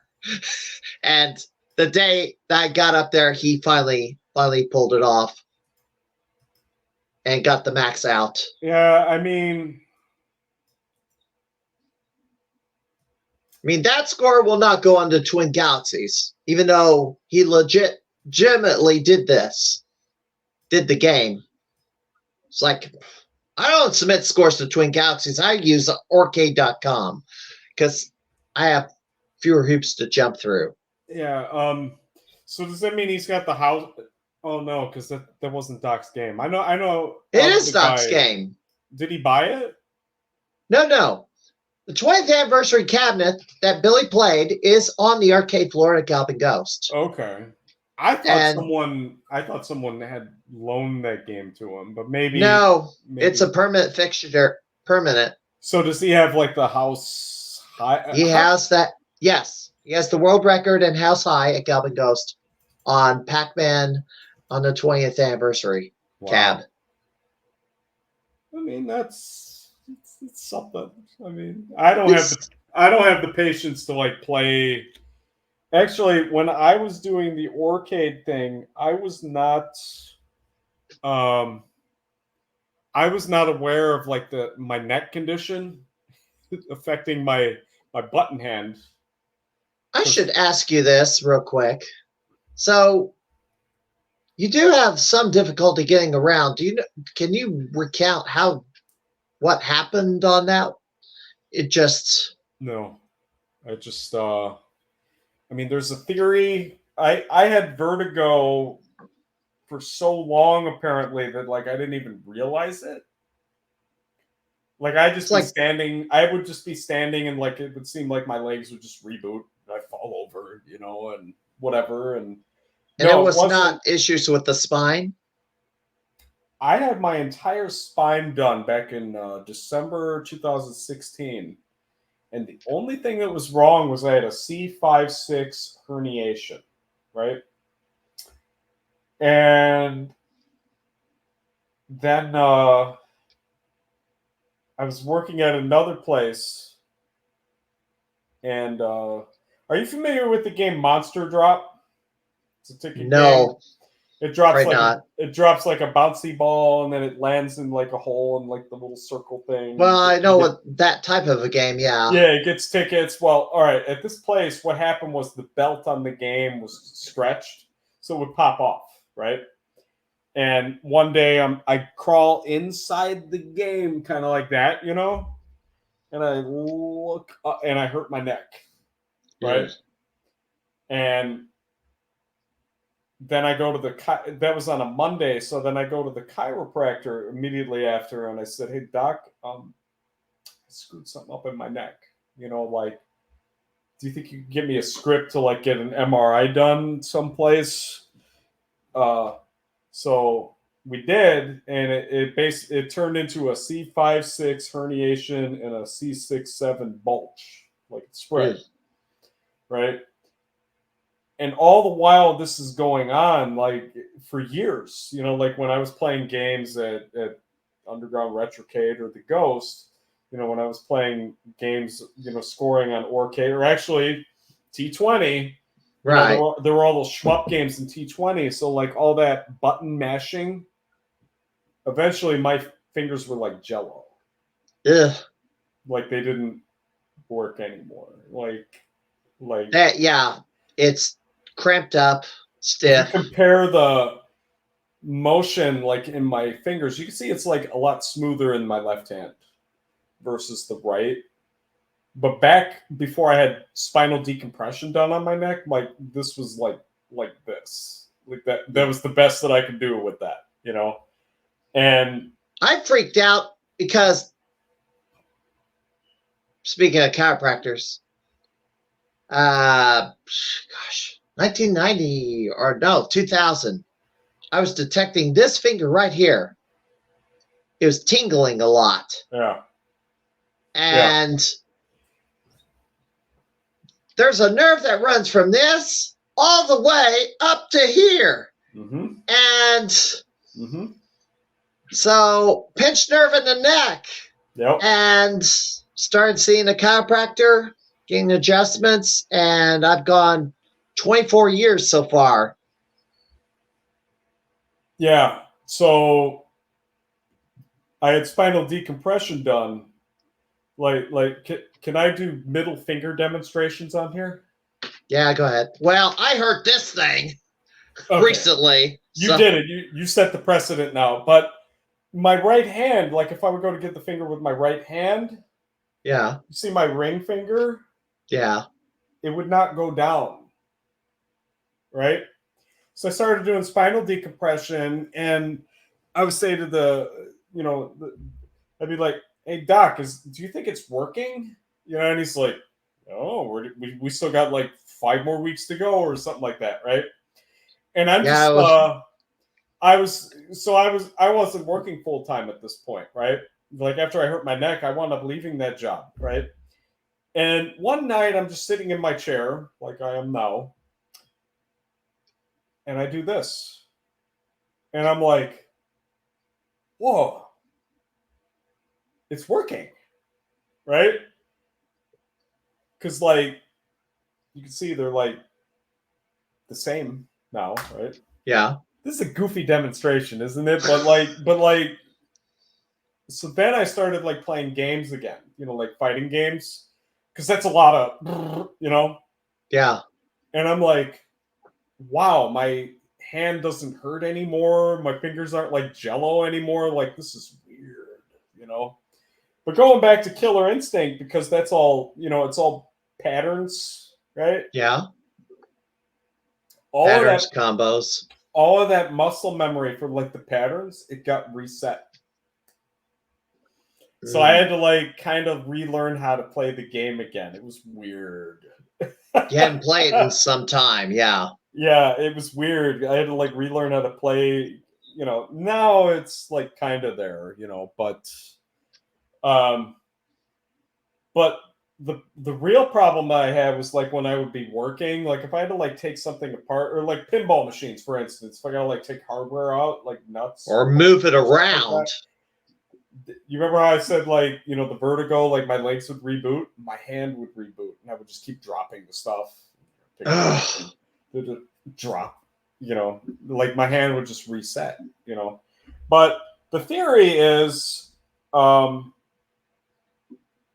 being dizzy all the time, it screwed up my gait, and that's where my legs got screwed up. And I had been going to a chiropractor for it would have been about like 8.5 years at that point. And then like where I live now, like right across the street is this place called Stretch Zone. Mm-hmm. And I said, all right, the joint chiropractic is not working for me. Like it's not. So you gotta go massage therapy. It's not massage therapy. It's kind of like physical therapy. It's stretch therapy. Ah.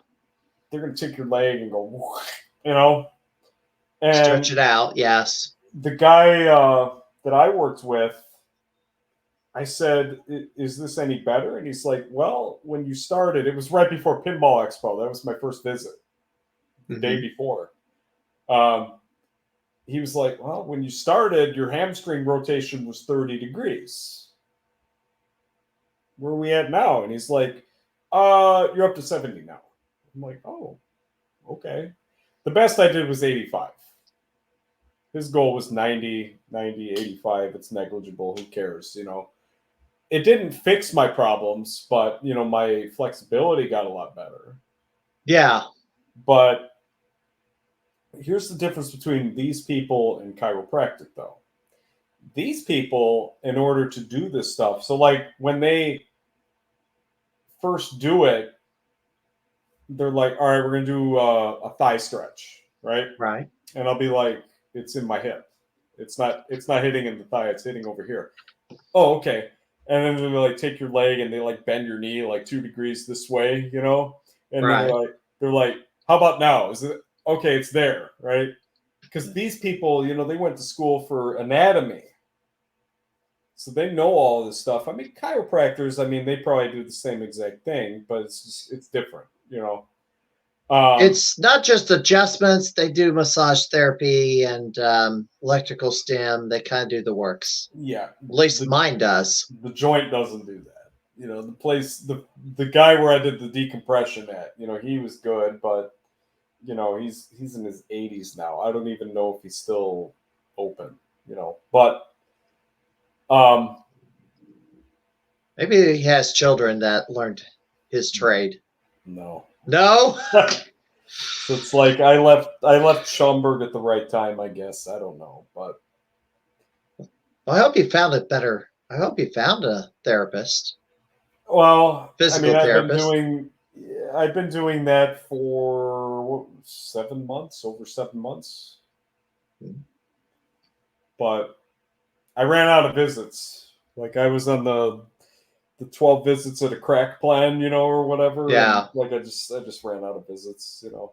But initially I was doing it 3 days a week. And Yeah. I realized a couple months in, I'm like, yeah, that might actually be too much. I mean, yeah, they're supposed to. I mean, initially, you go in multiple days a week, and then they step it down until it's like once a week, and then like once every 2 weeks. It'd be like a maintenance plan at a chiropractor. That's what they do, you know. Yeah. But, if you hurt yourself, then they'll up the frequency of the visits. Like when I threw out my back, I had to go in because I was hurting. And I couldn't bend over. Oh, dude, I hurt every day. But the point that I was getting at is that, like, I was able to gain more understanding about what was going on with me after going there. Because after that, then I realized I'm like, oh crap, my quads hurt, or oh crap, my hamstrings hurt, you know. And after which I have to ice them or whatever. Like the whole time I was in Minnesota, I mean, I'm staying in a hotel. I don't have a freezer, right? So it's like I can't ice it.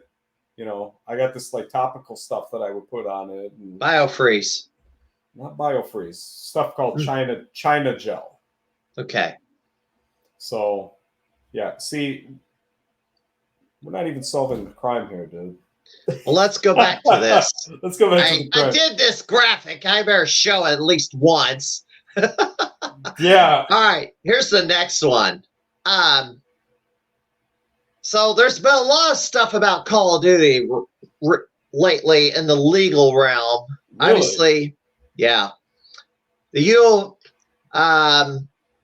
is down in Texas, actually. The families of that shooter 2 years ago is suing Facebook and Call of Duty, that's Activision, on the second anniversary of the school attack. You did a paper on violence in video games influencing people to commit crimes.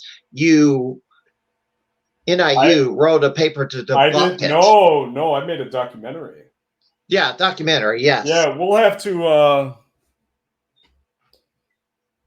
talk about that. I mean, I thought we were going I mean, it's related to this. It is related to this. I mean, if you want me to delve into that.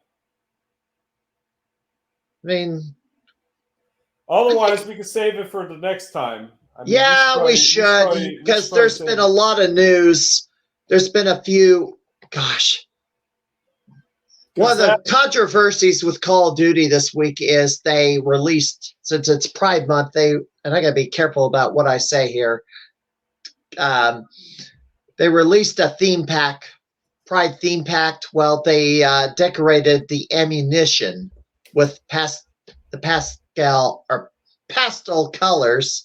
Rainbow? Which no, the light blue, pink, white pattern. Okay. Well, the sides, the reaction to that from both sides was pretty predictable. The conservatives kind of linked that to, and by the way, indoctrination? No. Oh.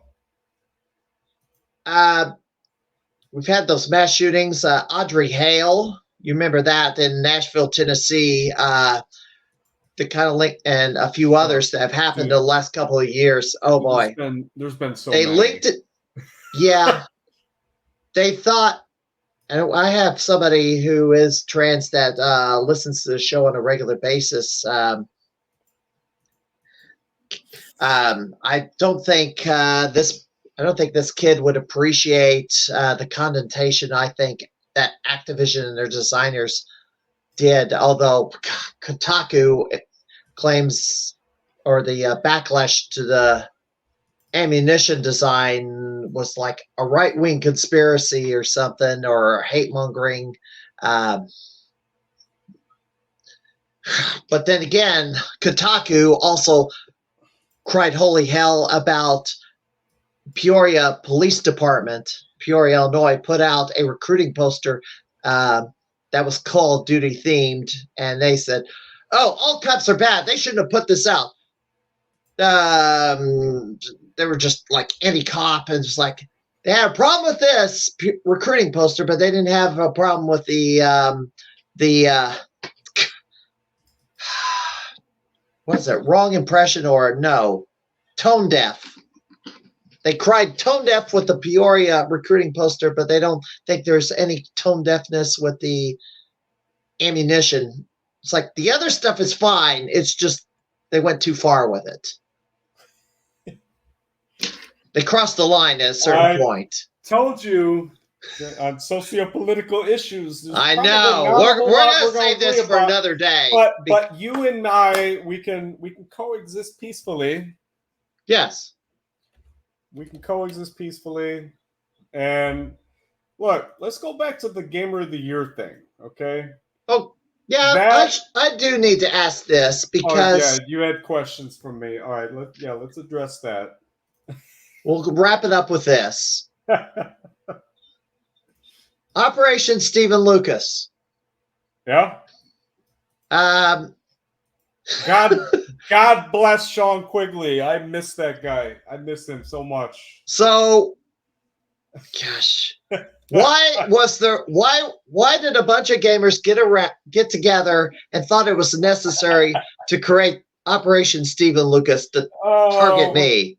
We're putting everybody's business out in the street now. Ooh. So first and foremost, I don't have any skin in this game.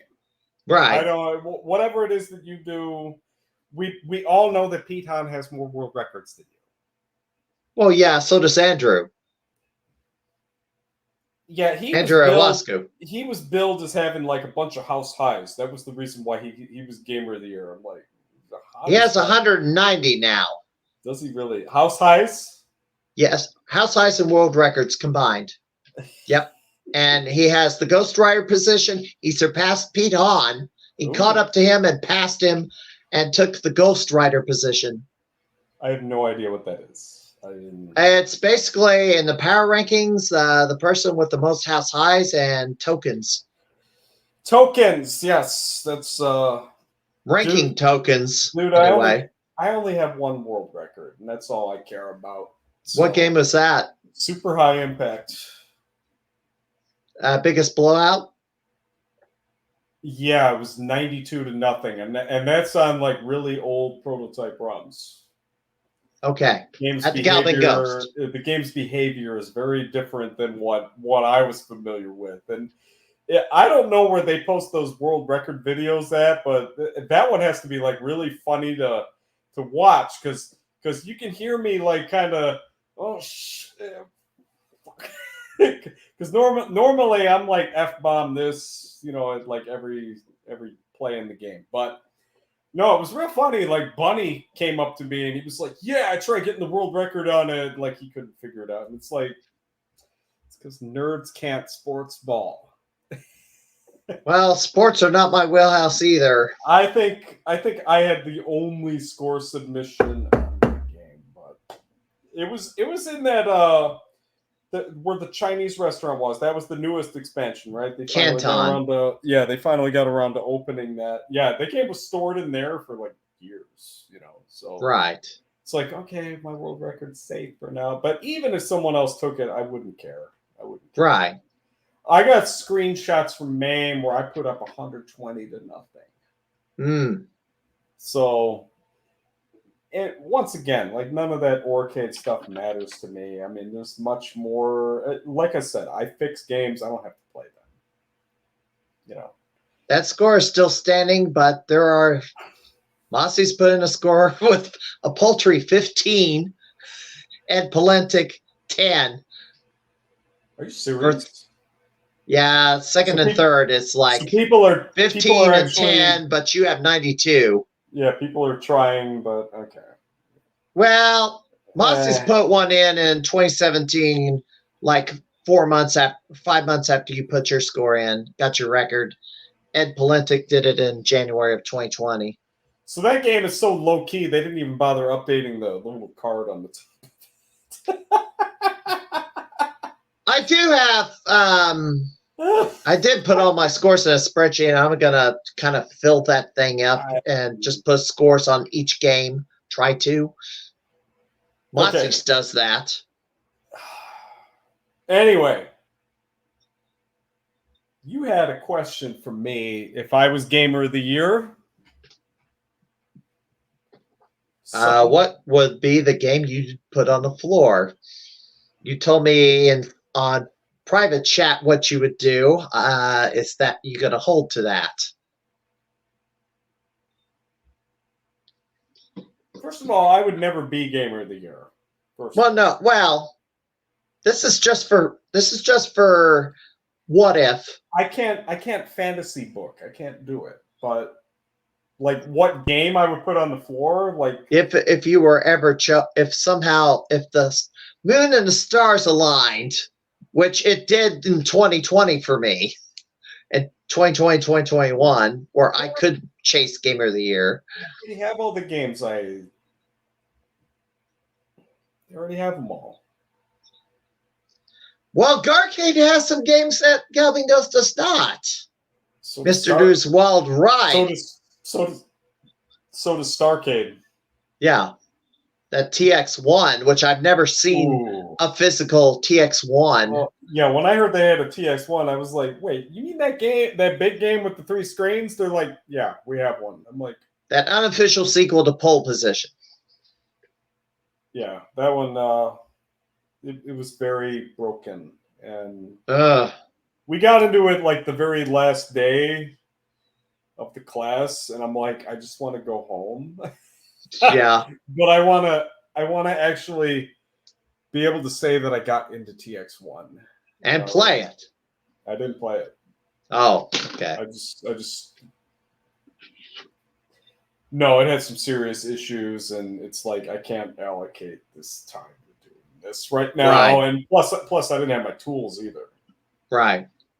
That's like a Jedi not having their lightsaber, you know. So, anyway, you had another question for me. So you would not pick any game, okay? No. Game 1000. What would Game 1000 be or should be at GGA? What should it be? I could have swore they reached that 1,000 milestone like 2 years ago. No, they did not. 2 years ago, they reached 900. Really? 900, and the game. Is that the thing this Saturday? Is that what it is? The unveiling of the 1000th game? Is that what that is? August 12th will be the unveiling of Game 1000. So what are they at now? Well, they've got to add about 13 more games to the floor before August the 12th because they want to do the unveiling during anniversary week. So after T20 is over, and I'll throw this back up there, after T20 is over, so August 9th through 11th, I mean, some new games will show up, but it doesn't mean they're added to the arcade floor yet. Now, they unveil games at T20 also. Yeah. They unveil, but they're not officially added to the floor. There's still about 3 or 4 games from last year's T20 that have not made it to the floor yet. So just out of strange coincidence, This anniversary day is on a Monday. Anniversary day is actually on Tuesday, the 13th. 13th. So the Gamer of the Year will be awarded on August 13th. So T20 starts on the 9th. Awards given out on the 11th. Then Game 1000 on the 12th, Monday. And then the new Gamer of the Year is crowned or expected to be crowned on August 13th, year 14 So you're of Galvin Ghost. you're taking this like real seriously. Is there possibility? Hey, why not? Well, will you? I've had it once. Will you? I've had it once. So could I be Gamer of the Year a second time? Well, currently, Han did it. Han did it. So did Andrew. Andrew wants to be the first person to have it 3 times. The player who upsets Zerst at T20. That almost happened. Oh, that's funny. That's funny. And that almost happened. John Liming was 1 point away. Wow. And he's from Texas. How come Zerst never wins Gamer of the Year? He did. Oh, he did? He's the current Gamer of the Year. Oh, last year? Okay. Yeah, they gave it to him after he won T20 for the 8th time. Yeah. Well, and I kind of thought he should have gotten 2019 because he did it T20 twice. He won it twice in 1 calendar year. That's before they moved it up from October to August. Because the T20 was in October originally. No, we did it in July, the very first one. Okay. Well, the ones following that was kind of later. Yeah, and then we were playing until like the middle of the night in that one. Like that one was nuts. Yeah, the thing of the matter is, it was 4 days, and then they cut it down to 3, and then they cut the hours down, and now it's like a 21-hour span over 3 days. Yeah, it's crazy. I used to come and like visit, I'd be like, hey guys, now it's like I don't. It's harder to grind because you're like, you got to put a score in all 20 games to qualify. Right. But potentially, and I'll get to this a little bit after we're close to signing off. This guy right here, Jim Patzer. Oh, yeah, we know all about him. Yeah, he's. I think he's merged as Andrew's strongest challenger right now. Also noted, is he really that? He's so let's go back. I gotta jump over here. So this was a week ago. You see where he is on the list. It's number 14.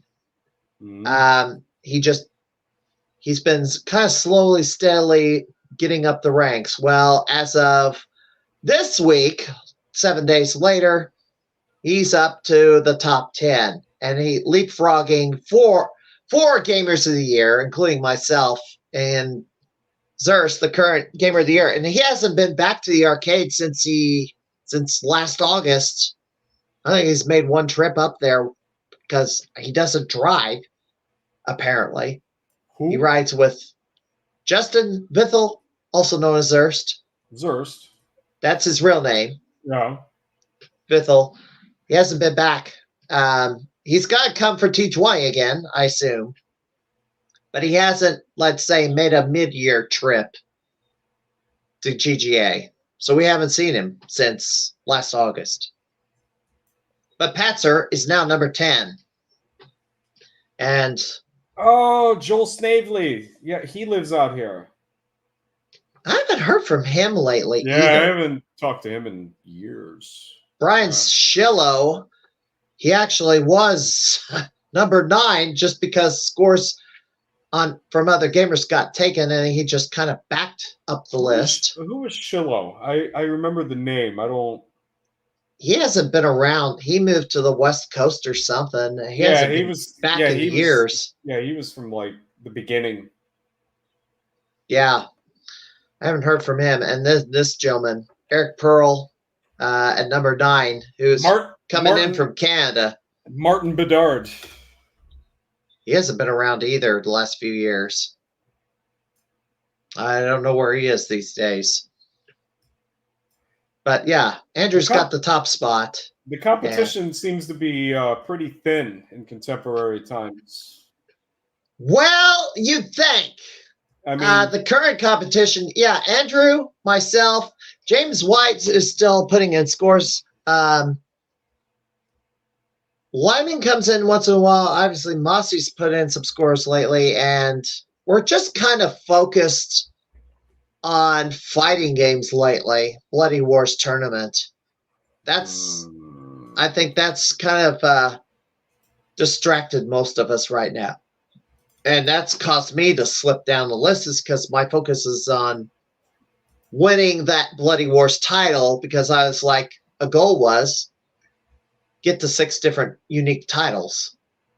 And I did not get C2E2. I did get Pinball Expo. Bloody Wars. Dude, you take this way too seriously. Well, you're gonna have a heart attack or something. It's not gonna be good. I don't know. When I go up to Goblin Ghost, it's basically for a weekend or 3 days and just binge play, because that's pretty much the time. All the time I have to do it is do it in a binge. I bet, dude. I've been there. I've done work there. Yes.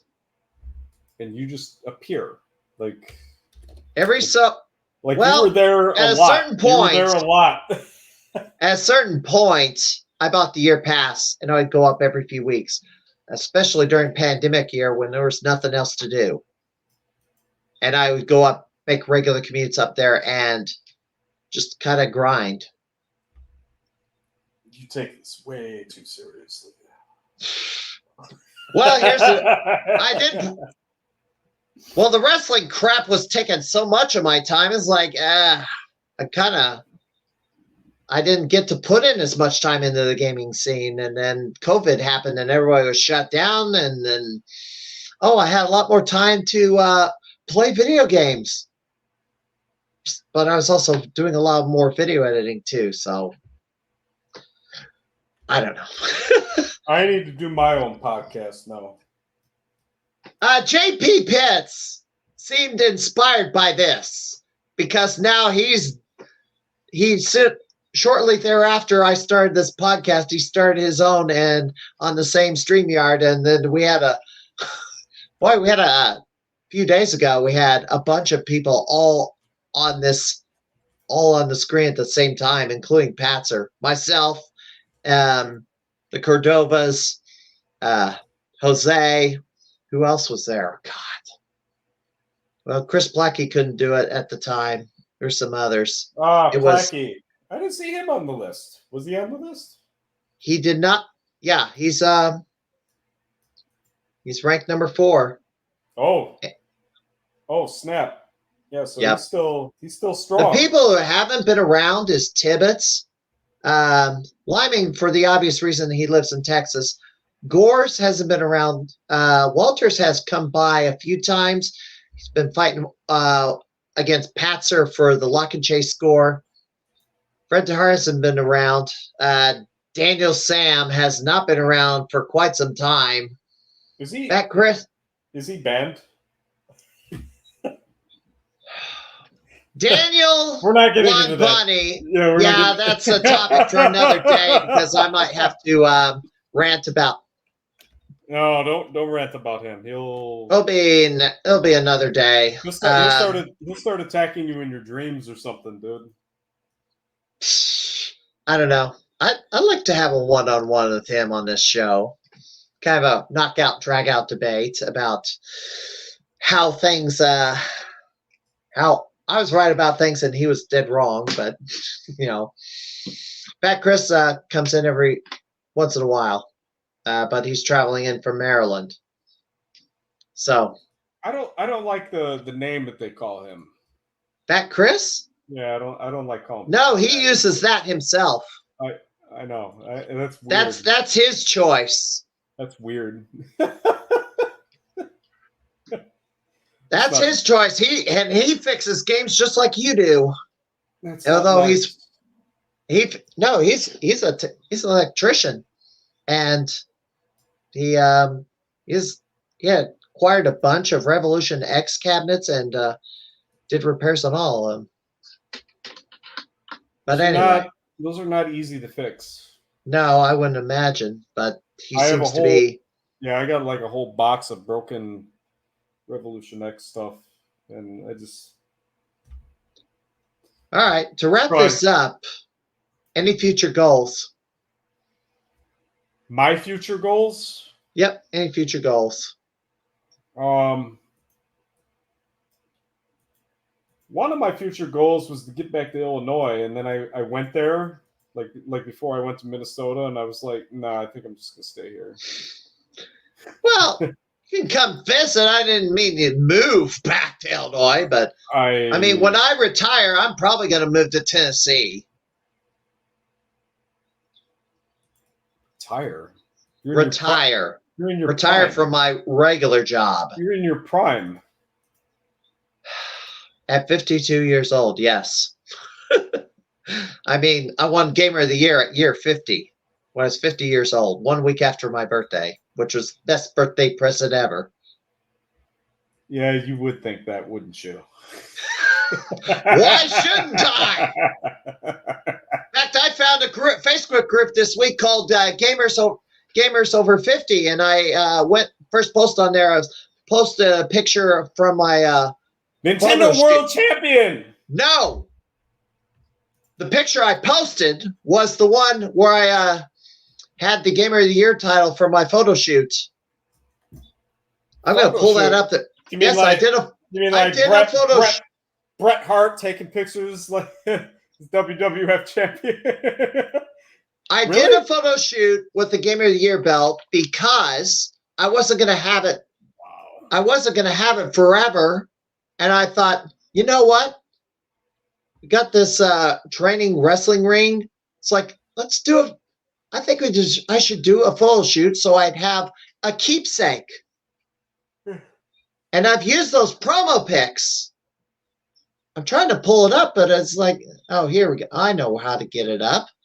This is where I need to find it. Nope, that was the wrong. Damn it. Oh, here we go. That is not it.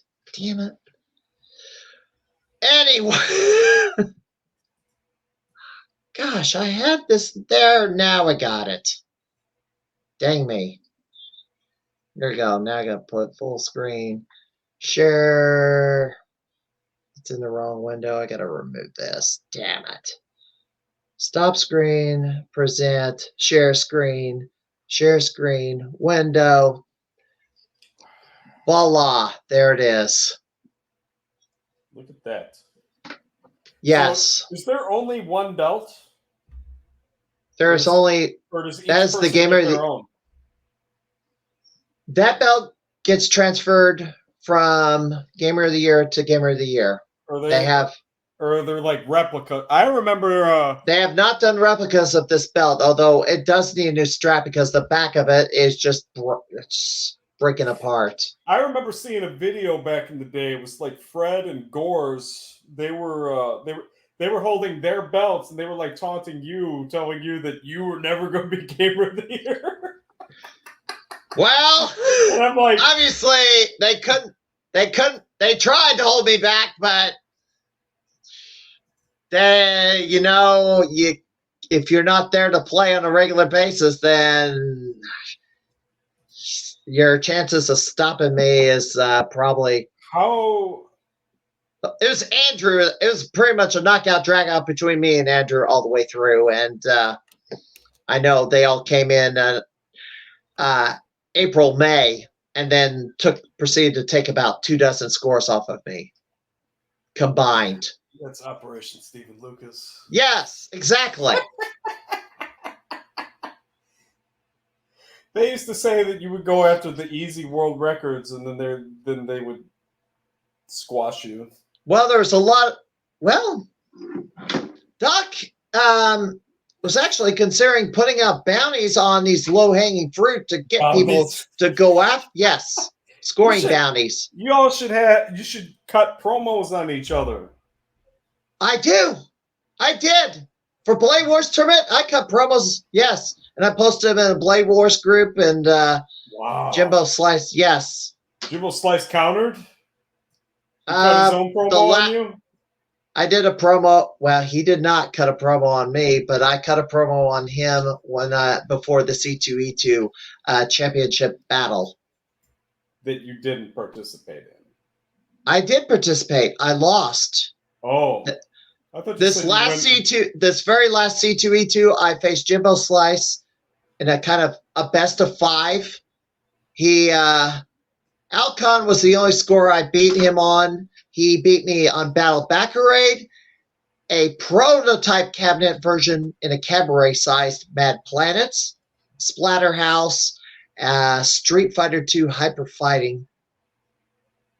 And I think there was one other, but I'm curious where I still rank on that. That was actually the very last score that I ever put up was on Hyper Fighting. Well, I don't know. I think I was ranked like number 7 on it somehow. I'm like, really? In overall tokens? Well, look at the scores. Yeah, it was like that was probably just at the Ghost. I don't think that was like world. Well, your number of accumulated tokens in Calvin Ghost is like 325. I have like, gosh. I have 325 tokens? Really? 300 regular score, just wow. Regular tokens. I got this thing up. Here we go. This is the chase for tokens. This is this is combined house high and just second, third place, however many tokens you earned. James White, of course, is Professor Token Taker.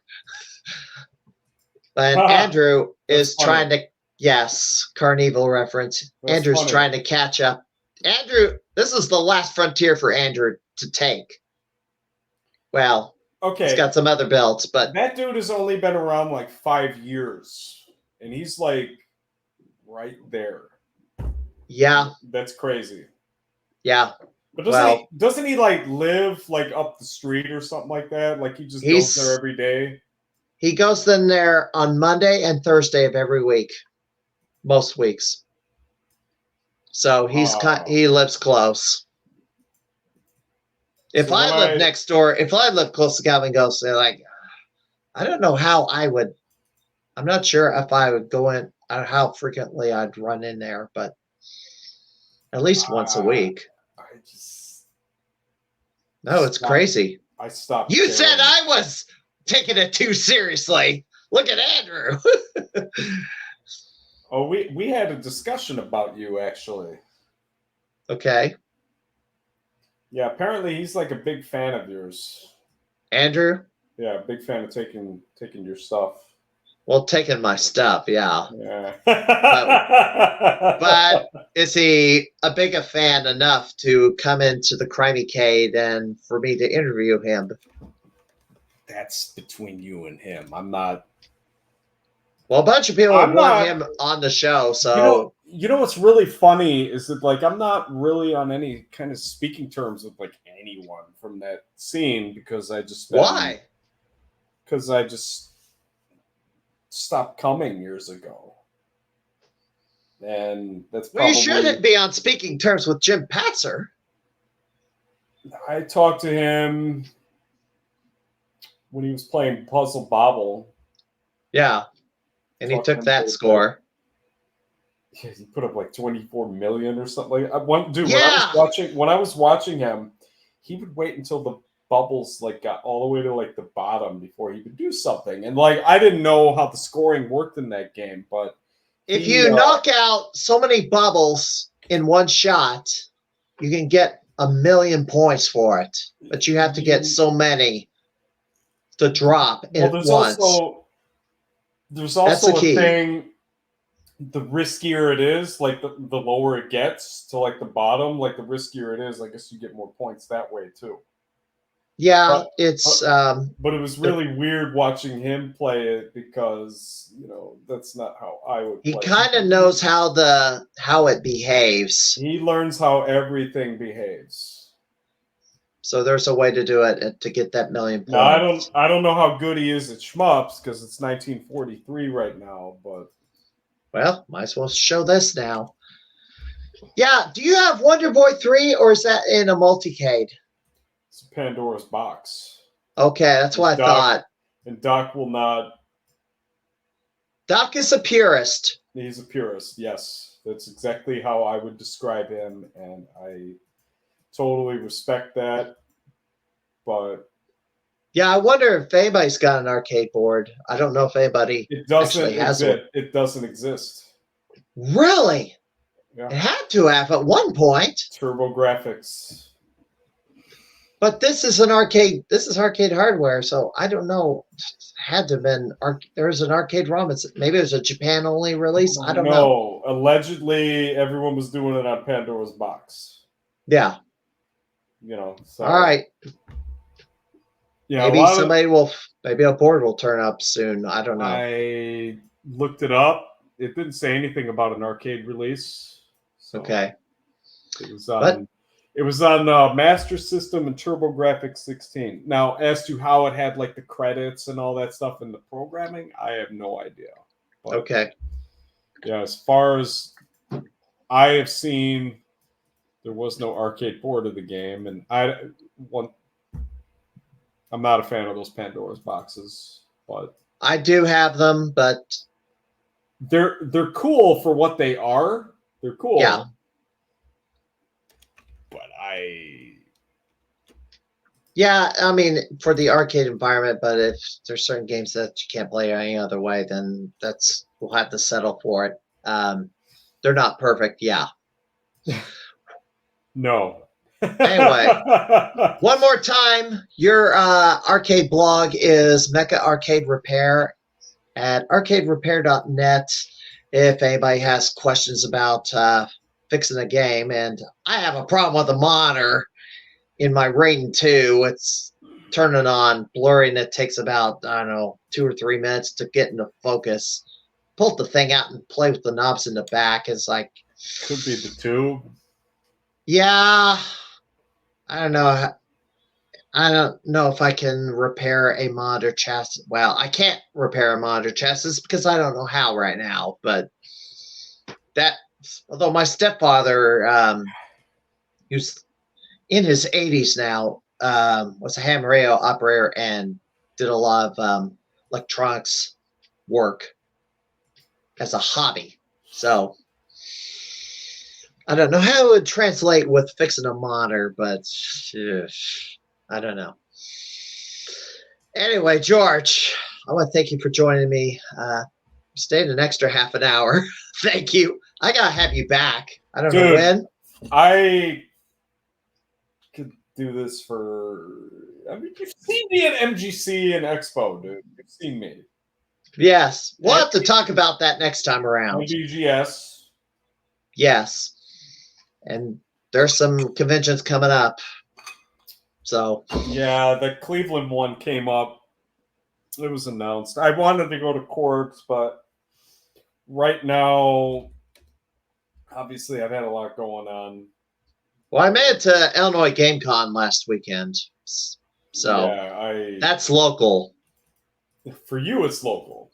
Yeah, Bloomington, but you'd be traveling in from Milwaukee, and that's not quite local. That's not quite local. No, I put like 1,000 miles on my car doing that Minnesota trip, so I'm like, the car needs to take a nap. Well, it's 200 miles for me to drive up to Chicago and 200 miles back, and I was like, dude, that's your problem. You could probably I know. You could probably buy like a second house or something. Well, I drive a Prius, so I don't know. It's how progressive of you. It's a hybrid. It's not a pure electric car. I know my colleagues, my former coworker gave me crap for that all the time, although another coworker had a pure electric car and he didn't get the flack. So I don't know. Anyway, George, thank you for joining me tonight. By the way, yes, my mutant power is you can't leave me. You know what I didn't ask? How did you get the nickname Mecha? Mecha, that goes all the way back to when I was playing Quake 2 competitively. I was Boba Fett, as in the Star Wars character. Yeah. That was my name. This is kind of a crazy story. I mean, this is like teenager, stupid, whatever kind of stuff. But yeah, what happened was the Quake clan that I was in at the time, we were pretty obnoxious. Right. Which is impressive considering that all of the other dial-up players at the time, they were our age and they all had bad attitudes as well. Yeah, we were too extreme for them. They started like attacking us and stuff like that. And it just got to a point where I said to my people, because I was the leader, you know, I just said, all right, this is what we're gonna do. Right. We can't be this clan anymore, and we can't be these names anymore. We need a new clan name, and we all need new names, right? Okay. And so there was a guy in the previous clan that I was in. He said to me one day, he said, you know, if you ever need to find a new name, look at your CDs. Okay. Like, look at the song titles or lyrics or whatever, you know, and well, at the time, the only CDs that I owned were Megadeth and Metallica. Right. So I grabbed my stack of Metallica CDs and I'm like going through it and I'm like, no, none of these work, right? And I put them back on the shelf. I still have that shelf, by the way. And then I pull all the Megadeth ones out and I'm like, no. And I get to the very... I went reverse chronological order, so I get to like the very first Megadeth album. The very last song is Mechanics. My name is actually Mechanics, but I go by Mecha. It's all lowercase, by the way. Right. You capitalize the M. That's right. That's not right. That's not proper. I'm just kidding. No. People always do it. I'm used to it. So that's where Mecha came from. It came from the song Mechanics. Then fast forward a few months, that clan that I was in, like it ended and I went back to the previous clan, but then like some people that were in that clan where I became Mecha, they were like, dude, let's bring it back, right? So we bring it back with like guys from another clan, and the naming scheme that we came up with was, let's shorten our names and make it all lowercase, which coincided with my 18th birthday at the time. This in the year 2000, right? Back then. So that's how it became Mecha lowercase, and I thought it looked cool, and I just kept it that way. I just kept it that way ever since. So a lot of people think that it's like Japanese mecha or something like that. No, it has nothing to do with robots. I mean, that's cool, but that's not where it came from. It came from a Megadeth song. All right, George, thank you for joining me and staying up till like 11:30. And we went 2.5 hours. Normal for me. Actually, I'm not working tomorrow. I could be a jerko and stay up, but chances are... I work tomorrow. Believe me. I'm going to bed. I got to go to bed in half an hour. That's terrible. I know. That is terrible. But all right. No, real talk. Thank you for having me. This was fun. I hope the people watching thought it was cool. I mean... And hopefully they'll watch this on replay. Yeah. Are you familiar with Game Junction by chance? See, this is me carrying it out longer. No. I did their podcast last year during the Super Bowl. Oh, okay. Yeah, you're probably not a sports ball guy, but I'll watch football. I will watch it. I mean, I did watch Super Bowl. Yes, absolutely. In the fact, I actually watched it while I was up viewership, there in Chicago. the I viewership. stopped. Yes, I watched the Kansas City Chiefs win the Super Bowl again from my hotel room in between. Yeah, I was up there playing after the Super Bowl was finally over. I ran back to the arcade and took a score. Took a score at the arcade. So right in the middle of my trip up there, I stayed and watched the Super Bowl at the hotel room. Yeah. I was doing laundry at the time. It was when it went to overtime. That's when I had to go get my clothes. Yeah, I couldn't believe it. Yeah, that was a wild game. That game was pretty wild. Yeah, I wanted the 49ers to win, but honestly, who cares? So anyway, we gotta go. All right. Have a good night, George. I have to eat now. It's dinner time. All right. See ya. All right. That'll do. Well, I had some stuff to cover before I got out here. This will be the next GameCon, Missouri GameCon in the St. Louis area, and on July the 27th, I will be heading for that. Blade Wars Tournament. So they're trying to get me to play this.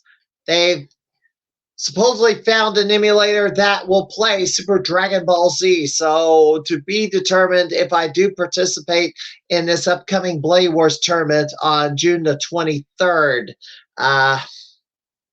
We'll see. T20, as I mentioned earlier, August 9th through the 11th. The registration is now open. You got to go up to Galloping Ghost Reproductions.com to get your admission, and that's $50 for the entire weekend. While the tournament is not going on in the off hours, you can go to the pinball or you can go over to the main arcade to play additional hours if you wish. We had this guy up here. He was our guest. Thank you, George, for participating in our podcast tonight, the Crimeycade. Next week, it'll be Christian Dithering. We'll be stepping in. I guess we will talk about my trip to Texas 5 years ago.